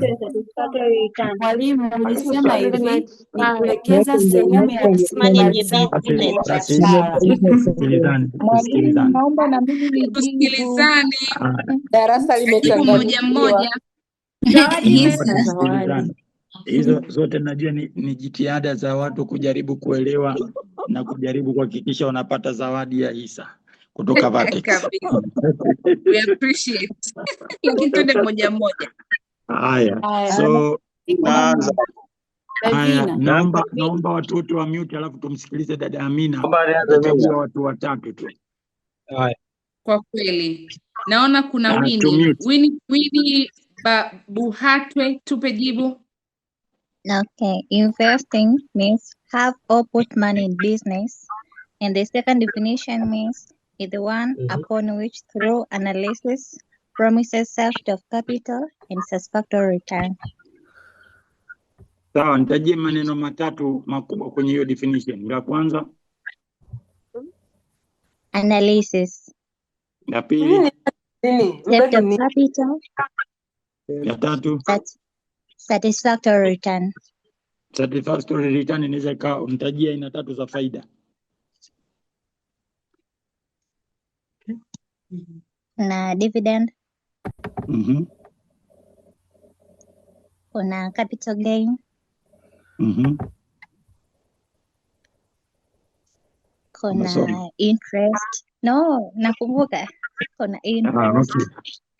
Kuna hizo rent. Yes. Rent, interest. Nitajia aina mbili za utafiti. Kuna fundamental ambao kuna qualitative na quantitative analysis. Okay. Sawa, nitajia aina nyingine ya utafiti. Kuna formal au informal. Tofauti yake ni nini? Informal ni ile una seek ile financial advice kwa watu ambao wako registered kutoa hiyo service. Kwa mfano kwa registered broker. Yes. Huyu broker tunayedili naye sasa hivi anaitwa nani? Vertex. Okay, na informal ni nini? Informal actually hausiki ile from wale registered brokers or from formal sources. Okay, jina lako nani? Winnie Buhatwa. Ulimi. Winnie. Winnie. Jina la pili. Winnie Buhatwa. Nani? Senegal anamaliza Winnie hatukusikii. Naitwa Winnie Buhatwa. Sawa. Winnie, basi tutatafuta hisa 100 za CRDB na wewe unazo kwa kujibu swali vizuri. Sasa tumefunga huo mjadala. Watu wote tunaomba tumute. Watu wote tumute, tunaingia kwenye sehemu ya 3 kuhusiana na investment goals. Kwenye investment goals. Sawa, naomba sasa hivi niongee mimi tu. Kwenye investment goal, ninakuomba usirundike vitu vyote kama tenga la nyanya.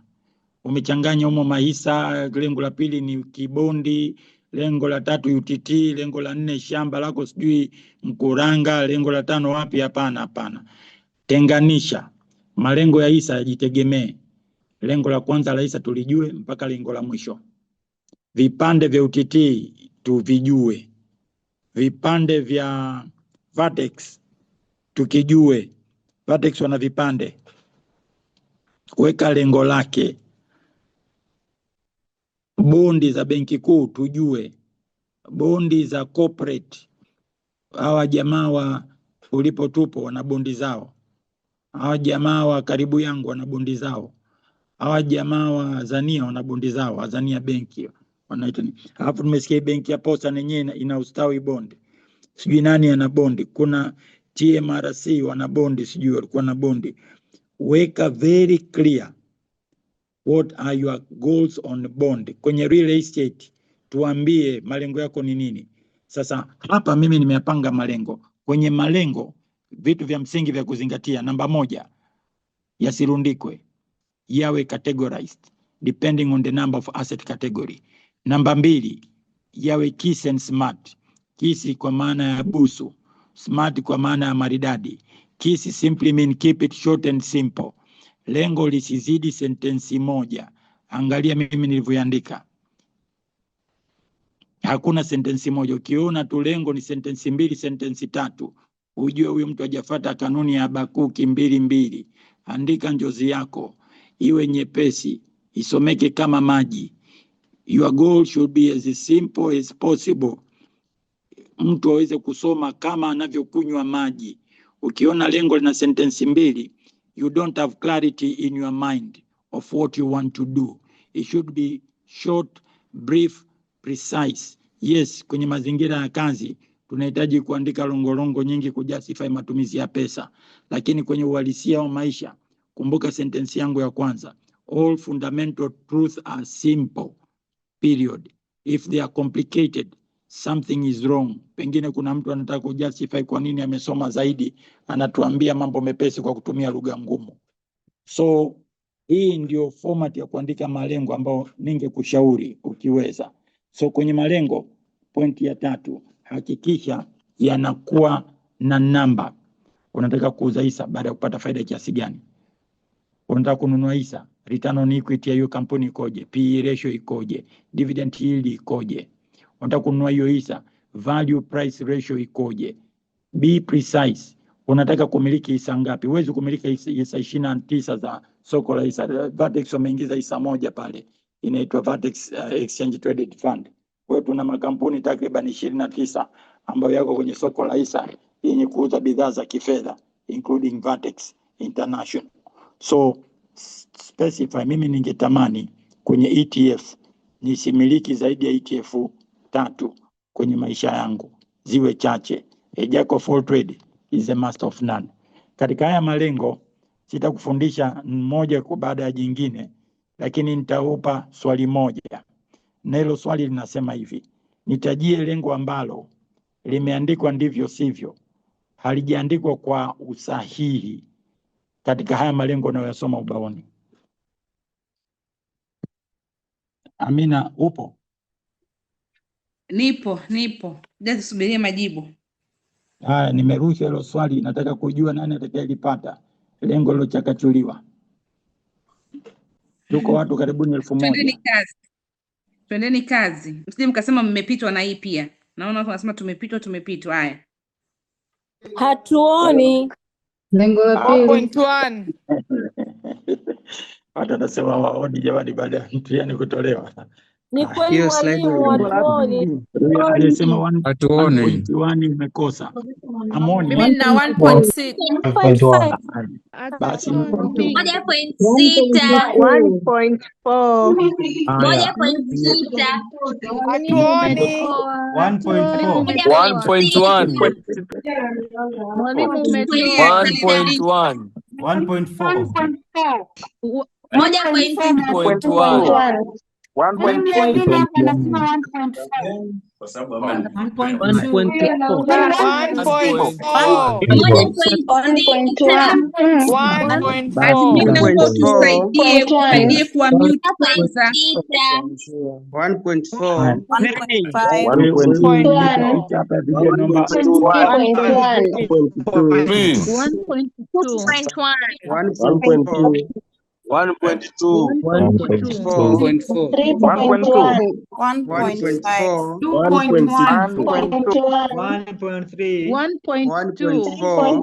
1.4. Tutachukua wale ambao wanaandika. Naomba tumute wote tafadhali. Sasa hivi naomba sasa mimi niongee peke yangu. Mimi peke yangu nitaongea sasa. Wote nimewasikia na wote mmejitahidi. Lakini niseme katika wote mlioongea hakuna hata mmoja aliyepata. Isaac Kabisa. Hakuna nilimsikia. So kwangu mimi lengo ambalo ni tata, na naomba tuache utoto wa kuchezea screen huko kuandika huko. Lengo 2.1. 3.4. Naomba niongee. Tumemaliza mjadala. Tumemaliza mjadala. Lengo ambalo mimi nilitarajia mtalizungumza kwamba pengine hili ni lengo tata, ni lile lengo namba 2.1. By 2027 100 million invested in UTT bond fund with a of less 12 yield. Wewe pale unaelewa pale kilichoandikwa pale?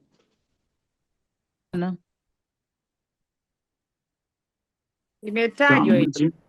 Mlishindwaje kuitaja hii? Sikusikia mtu anatamka 2.1. Sasa hivi watu watazungumza 2.1, lakini hili ni lengo moja hapo, unaona haliko clear. Lakini vile vile uweze kuandika lengo kwamba mimi ninatarajia kupata faida ndogo ya chini ya 12%. Unaona kabisa there is something wrong with the mindset, unless kama umeenda kufikiria kitu tofauti. Hauko kwenye biashara ya uwekezaji, upo kwenye shughuli ya kutoa huduma kwa umma kwa bure. So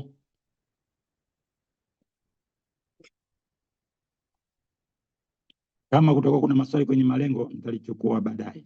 Tunakaribia kumaliza, muda sio mrefu, afu nitauliza maswali. Business and investment. Jamani, kuna tofauti kati ya kufanya biashara, kuwa na biashara na kuwekeza. Japo kuna similarities, lakini tofauti kubwa ni hizi nilizowekea kwenye alama ya njano. Vitu viwili vitatu ninavyotaka kuvisisitiza. Mfanya biashara mara nyingi sana focus yake iko kwenye ownership, anamiliki nini. Mwekezaji focus yake. Naam. Tulikuwa tunaomba tena refresh watu atuoni presentation. Naona wengi pia wanasema kwenye chat hawaoni. Iko black. Okay, now tunaona jina lako. Nyinyi wote mlioweka video ondoeni. Mimi ninaweka hii presentation hapa.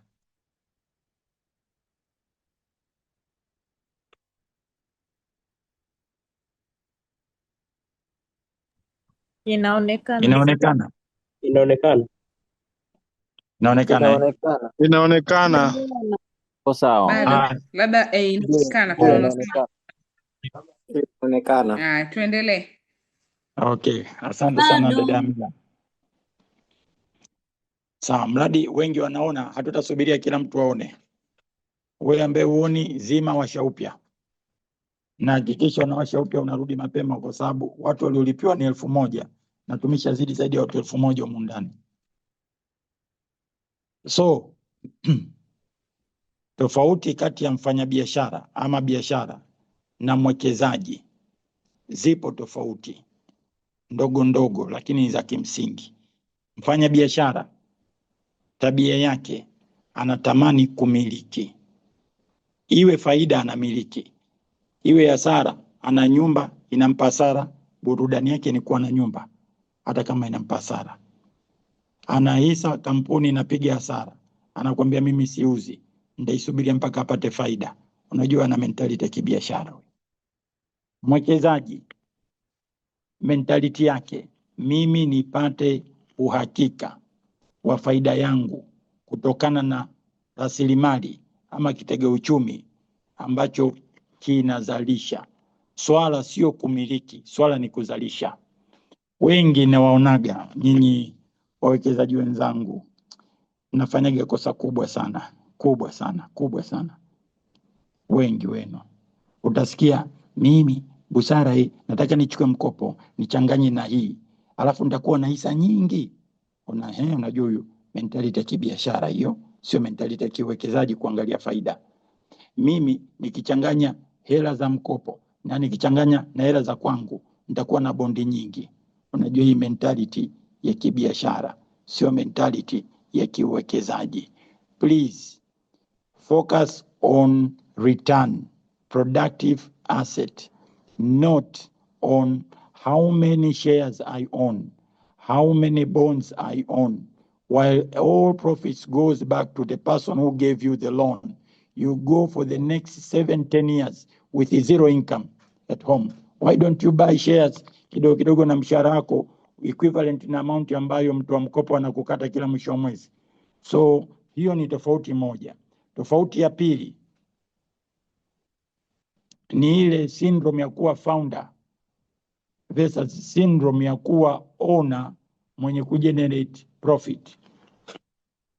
Tofauti ya tatu, kwenye biashara lazima uwepo, uchanganye madawa pale, ufungue duka, utafute mzigo, utafute malighafi, uajiri watu, uwashe taa, uuze, ulipe hiki, well and good. Mwekezaji anachotafuta, mtaji uko wapi, niweke mahali, baada ya kufanya utafiti nikakusanye faida muda utakaporuhusu. Wafanya biashara ni wawekezaji, wawekezaji ni wafanya biashara, lakini mwekezaji assumption ni kwamba ana uwezo mkubwa zaidi kuliko mfanya biashara. Ndio maana hutasikia viongozi wa nchi wanaenda kutafuta wafanya biashara waje kuleta mitaji ndani ya nchi. Kila wakati wanaenda kutafuta mtu anaitwa mwekezaji. So let us embrace more the mentality of an investor. If an investment does not pay you, una mshamba wako mkubwa tu uko kule kijijini ama uko kule mjini, but give you zero, why do you own? The baby syndrome, this is my baby, this is my baby. Ili ni shamba langu, ulivyoana ndio kilikuwa mali yetu ya kwanza kuinunua. Sawa, ndio mali yenu ya kwanza. Mtoto haendi shule kwa sababu unaogopa kuuza mali ili mtoto apate nani. Mimi nina mifugo yangu ni mingi sana, na ng'ombe 500.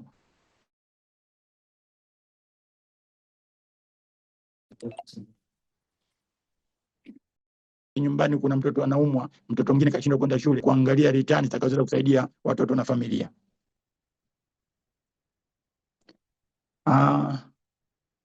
Hii hapa wala sihitaji kuizungumza hii. Hii naweza nikaizungumza. So nina move slide kidogo. Kwenye kumove slide, katika mapato na kwenye kuna mapato ya aina mbili. Kuna mapato yanayoitwa mapato kutokana na shughuli na kuna mapato yanayotokana na uwekezaji. Ukiangalia hiyo picha kushoto, lazima tufanye kazi, tufanye biashara, tuuze bidhaa na huduma, tuweze kuvua pesa, kipato cha shughuli. Lakini kipato cha shughuli ni cha msingi, kwa sababu kinatujengea msingi wa mtaji, ambao ule mtaji tukiuwekeza, tunaweza tukawekeza kwenye vitega uchumi vikatupa kipato tulivu in form of kodi, riba, gawio na mrahaba. So kwa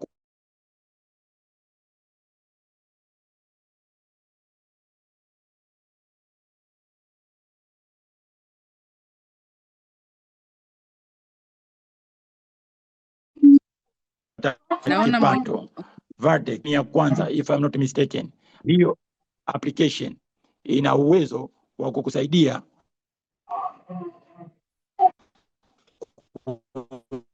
soko la hisa kama hisa.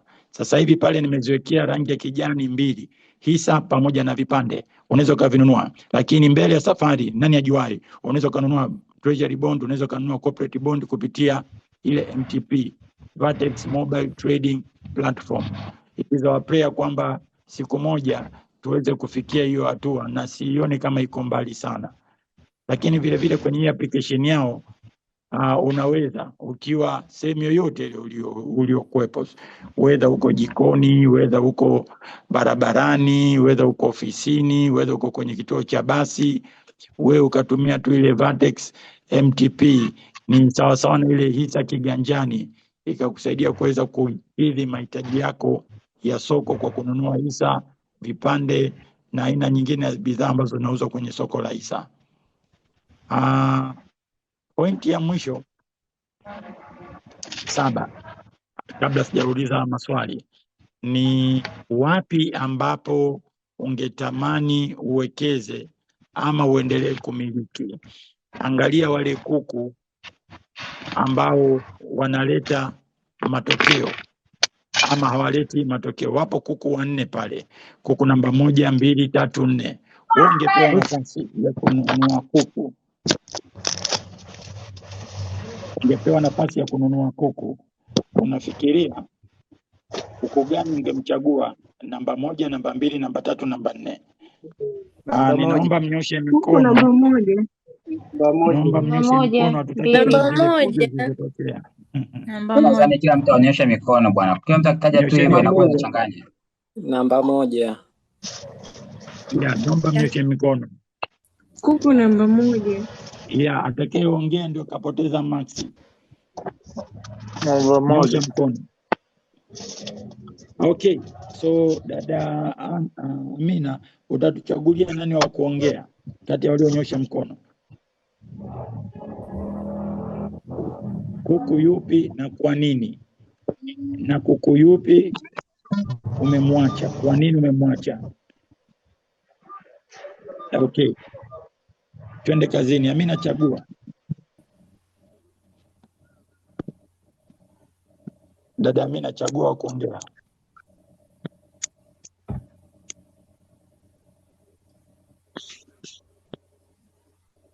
Dada Amina, upo? Amina amelefti. Nina wasiwasi kama yupo mwalimu, labda uchague tu. Mimi nilinyosha wa kwanza. Sasa nilishasema kila anayeongea kapoteza max.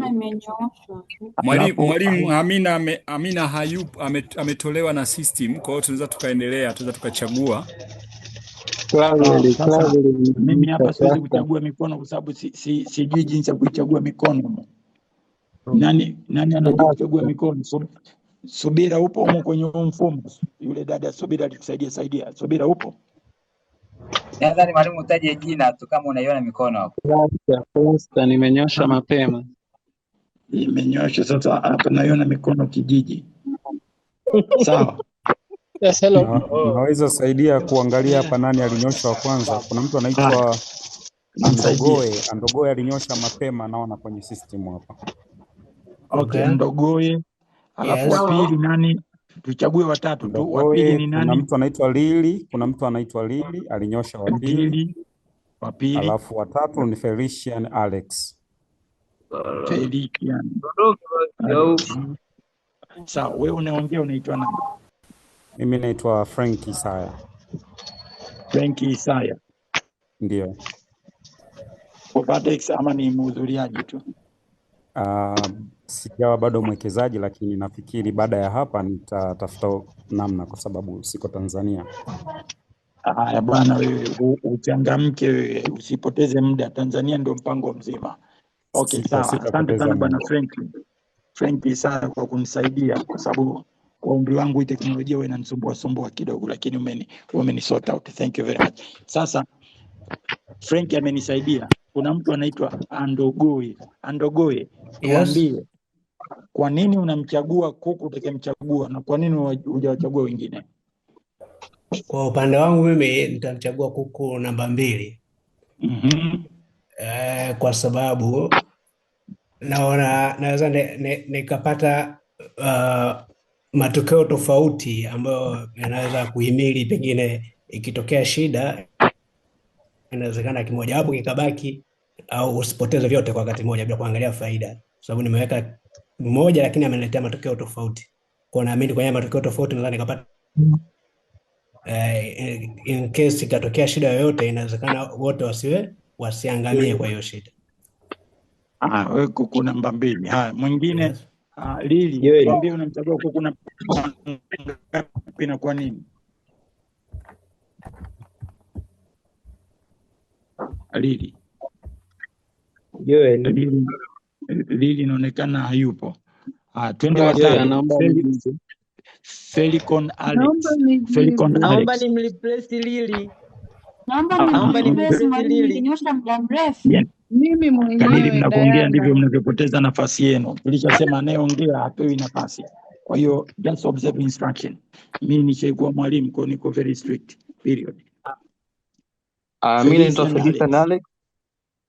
Ndio, Felician Alex ni option yangu, ni namba 2. Kwa sababu kuku namba 2 ana vifaranga vingi, kwa maana yake kuna uwezekano mkubwa wa upanuzi wa biashara au diversification. Kwa faida kubwa kuku namba 2 na namba 1 ni nini? Nikihesabu idadi ya vifaranga viko sawa, lakini inaonekana rangi ya vifaranga ndio inatofautisha. Kwa maana yake faida ya namba 2 ni kubwa kuliko faida ya namba 1. Maana yake kama ikitokea rangi moja ikawa imepotea, rangi nyingine itabaki. Hivyo. Bana, umepata, tumpigie makofi huyu jamaa, amefanya vizuri sana. So bwana Andogoye na bwana Felicon Alex, mmepata. Ukimpata kuku mwenye kutaga mayai ya dhahabu, make sure unamkamata huyo kuku. Anataga mayai ya dhahabu mengi. Achana na huu mchezo, niwe na kuku wengi. Huyu akitaga mayai ya shaba sawa, huyu akitaga mayai viza sawa, huyu kila akitaga vifaranga vimekufa, namba 4 ana mdonge ule namba 4 sawa. When we invest our money, we don't go like hitting unknown target. You must be focused. You must know where you want to hit the bull. Focus kwenye kitega uchumi ambacho kina uwezekano mkubwa wa kukupa good return, as if kuku wako anataga mayai ya dhahabu, mayai ya mchanganyiko. So nafikiri kwa kusema hayo ninakaribia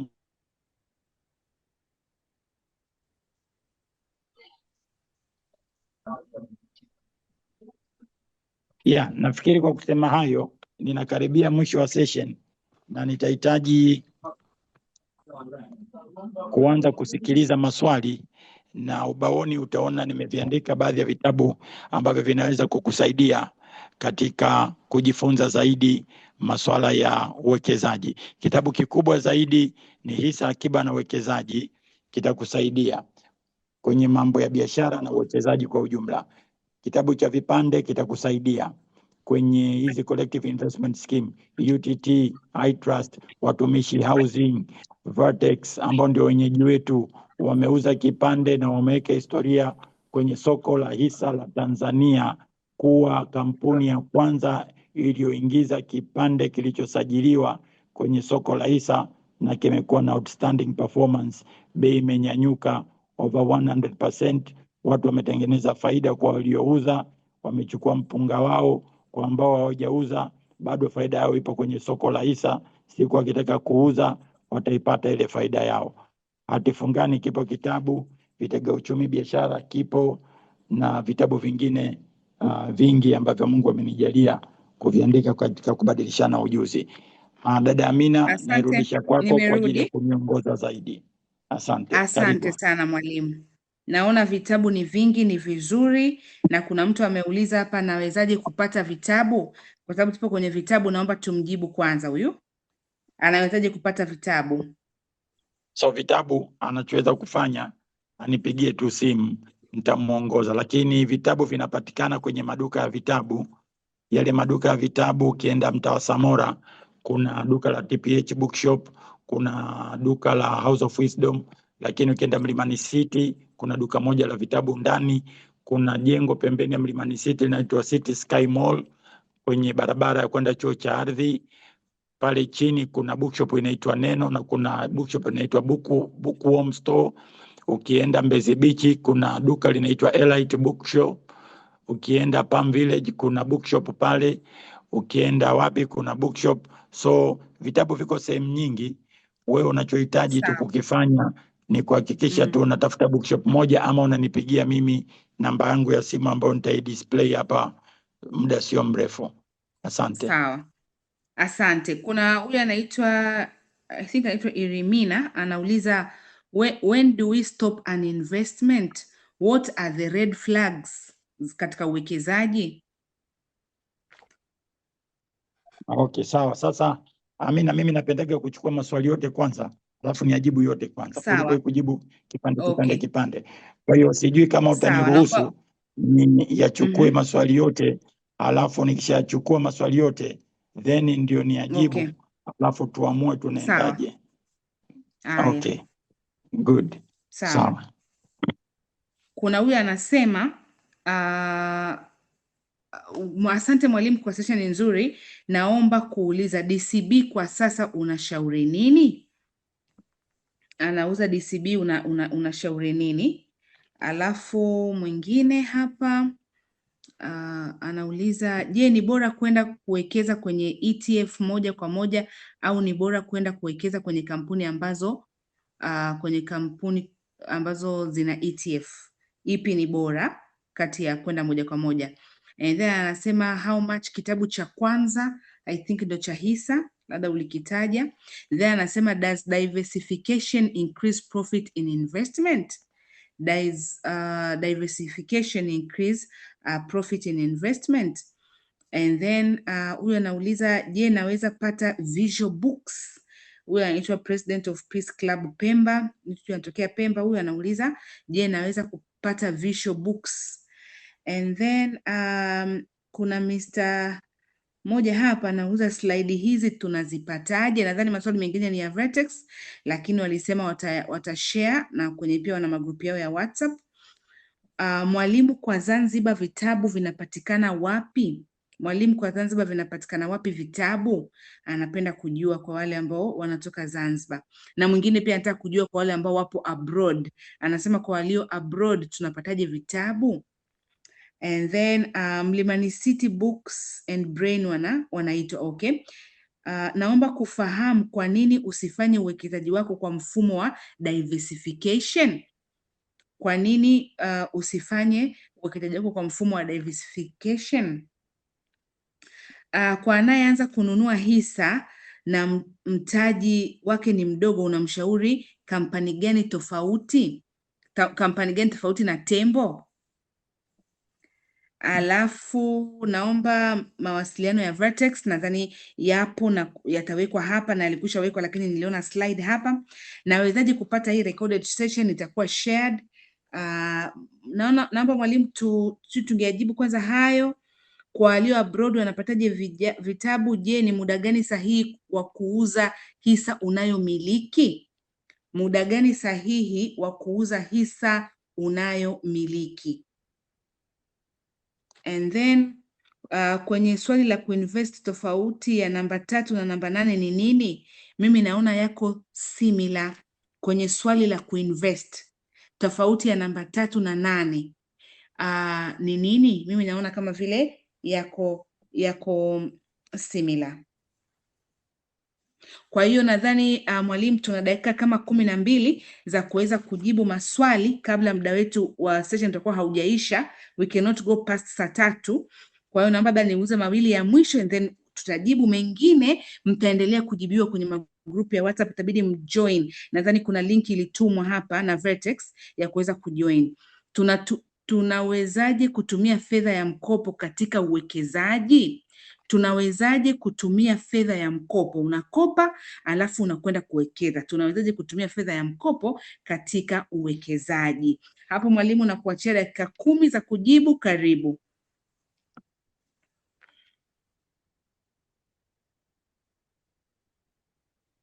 Mwalimu Busara, karibu.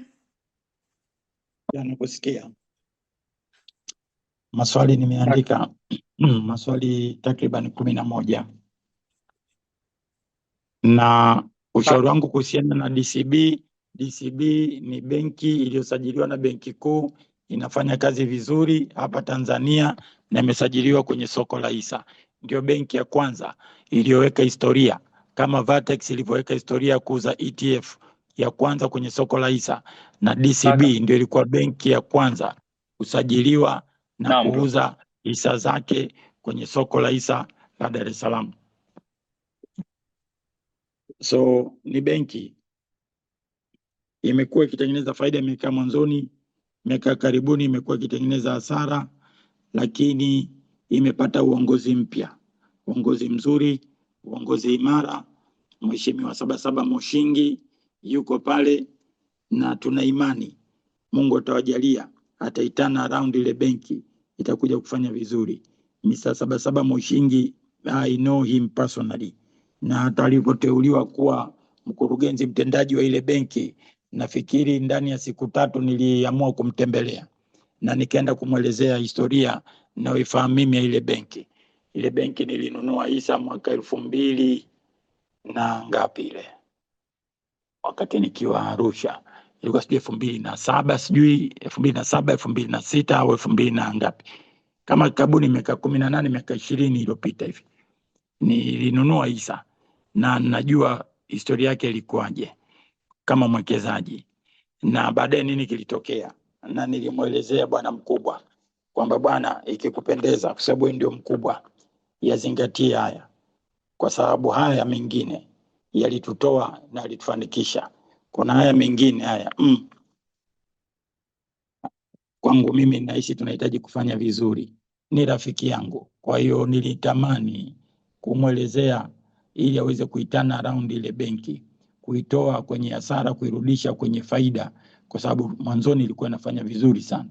Na hata wawekezaji wakubwa hapa wa soko la hisa Tanzania wengi tulinunua hisa mule kwa sababu ya ile outstanding performance ya DCB by then. So biashara ni biashara, kuna ups and down. We look forward for better performance in future. Good to invest in ETF directly, ndio. Advantage ya kuinvest kwenye ETF hasa ya Vertex. The only ETF in Tanzania ni Vertex kwa sasa iliyosajiliwa kwenye soko la hisa. Wengine watafuata.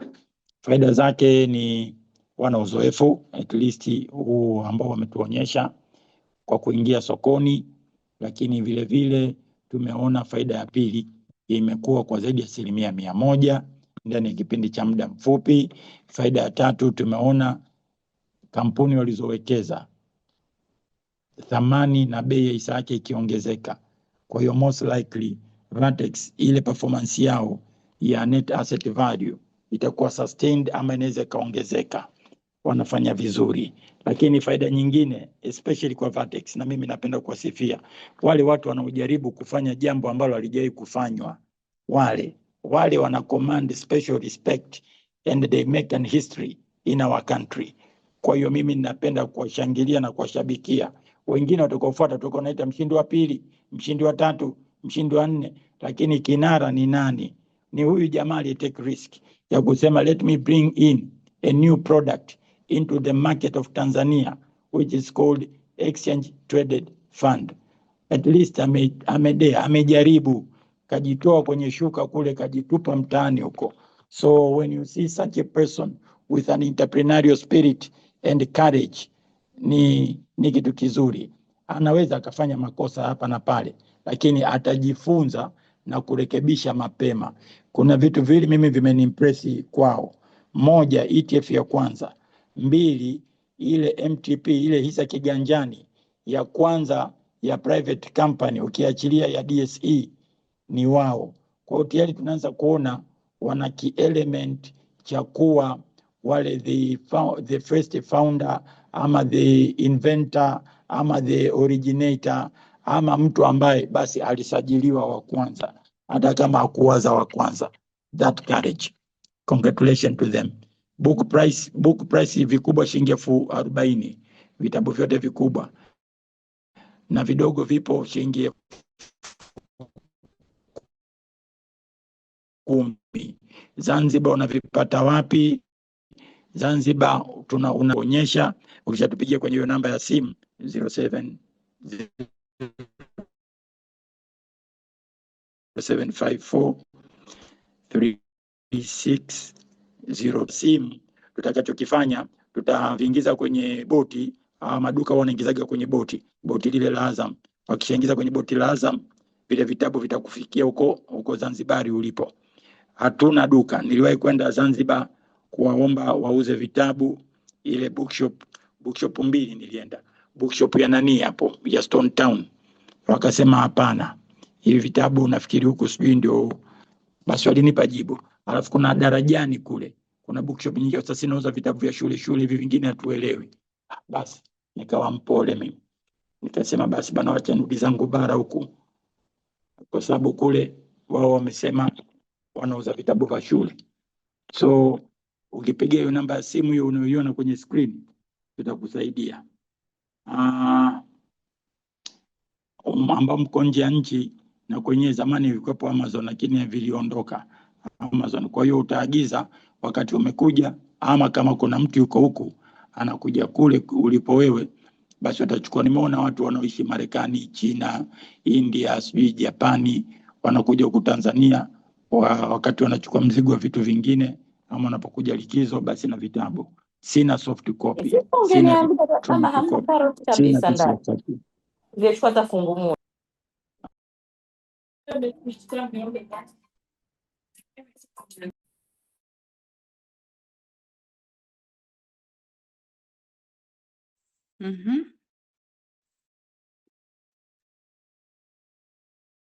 Mwalimu, bado kuna mengine hujajibu?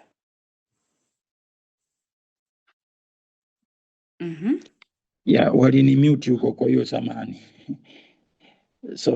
So nimeishia wapi Amina? Umeishia hauna soft copy, wataagiza tu. Sawa. So slide utazipata Vertex, ama ukimtumia ujumbe kwa namba hii unayoiona chini, nitakutumia leo hii, nitakufuadia hii slide unayoiona tunayojadili. Recorded session Vertex watakujibu. Mimi ninachojua kuongea tu hapa, lakini Vertex wako makini na imani wamerekodi na wataweza kushare hii session na watu wengine. Time to sell shares. Yes, time to sell shares is when the reason for you to buy shares zimeisha. So umetengeneza faida, unaweza ukauza. Kampuni inaanza kufanya vibaya, unaweza ukauza hisa zako. Una shida ambayo ni ya dharura na ni lazima unahitaji pesa, unaweza ukauza sehemu ya hisa zako. Lakini primary goal unauza wakati ina maslahi. Kama hisa bado inatengeneza faida, huhitaji kuiuza. Fikiria hii picha ya huyu kuku wa pili. Kuku anataga Mwalimu, mayai sana ya tuna dhahabu. dakika moja. Asante. So Yeah, mengine tutawajibu kwenye group, tuna dakika moja tu. asante. So mimi kwenye hiyo dakika moja wacha niache, ili kama kuna any Asante. Kama kuna conclusion tuweze kufanya, na kwa kweli kuna muda tulikuwa tumefika peak, ilikuwa 1000 plus watu waliohudhuria. Asanteni sana mliohudhuria wote. Kwa niaba ya Vertex wameandaa session nzuri kwa wakati sahihi ukilinganisha topic ya leo, na pia wamemleta mwalimu ambaye ni sahihi. Kwa hiyo niwaombe kama Vertex wako kwenye social media, wako Instagram, unaweza pia ukaenda kule ukapata mawasiliano, lakini kuna message. Mr. Busara unazungumza? Okay, kuna message wameandika hapa, wameweka paka namba zao za simu, namna wanavyopatikana Instagram, wana WhatsApp channel, wana WhatsApp group. Kuna message hapa imetumwa na Samuel Mfinanga, mnaweza mkaifuatilia ili kusudi muweze kuendelea kupata hizi nondo kwenye platform zao zingine. Na asanteni sana kwa kushiriki, ongereni kwa mliopata zawadi. Asante Mwalimu Busara kwa nondo za kweli kweli, tumejifunza sana, na kila wakati tukutana na wewe kwa kweli ni wakati wa kujifunza. Thanks everybody. Na waona watu wanaendelea kupiga makofi. Asanteni kina Rebecca, Pamela, Gerard, naona watu wote tunashukuru kwa niaba ya Vertex. Na Vertex kama unatusikiliza tunasema umemtoa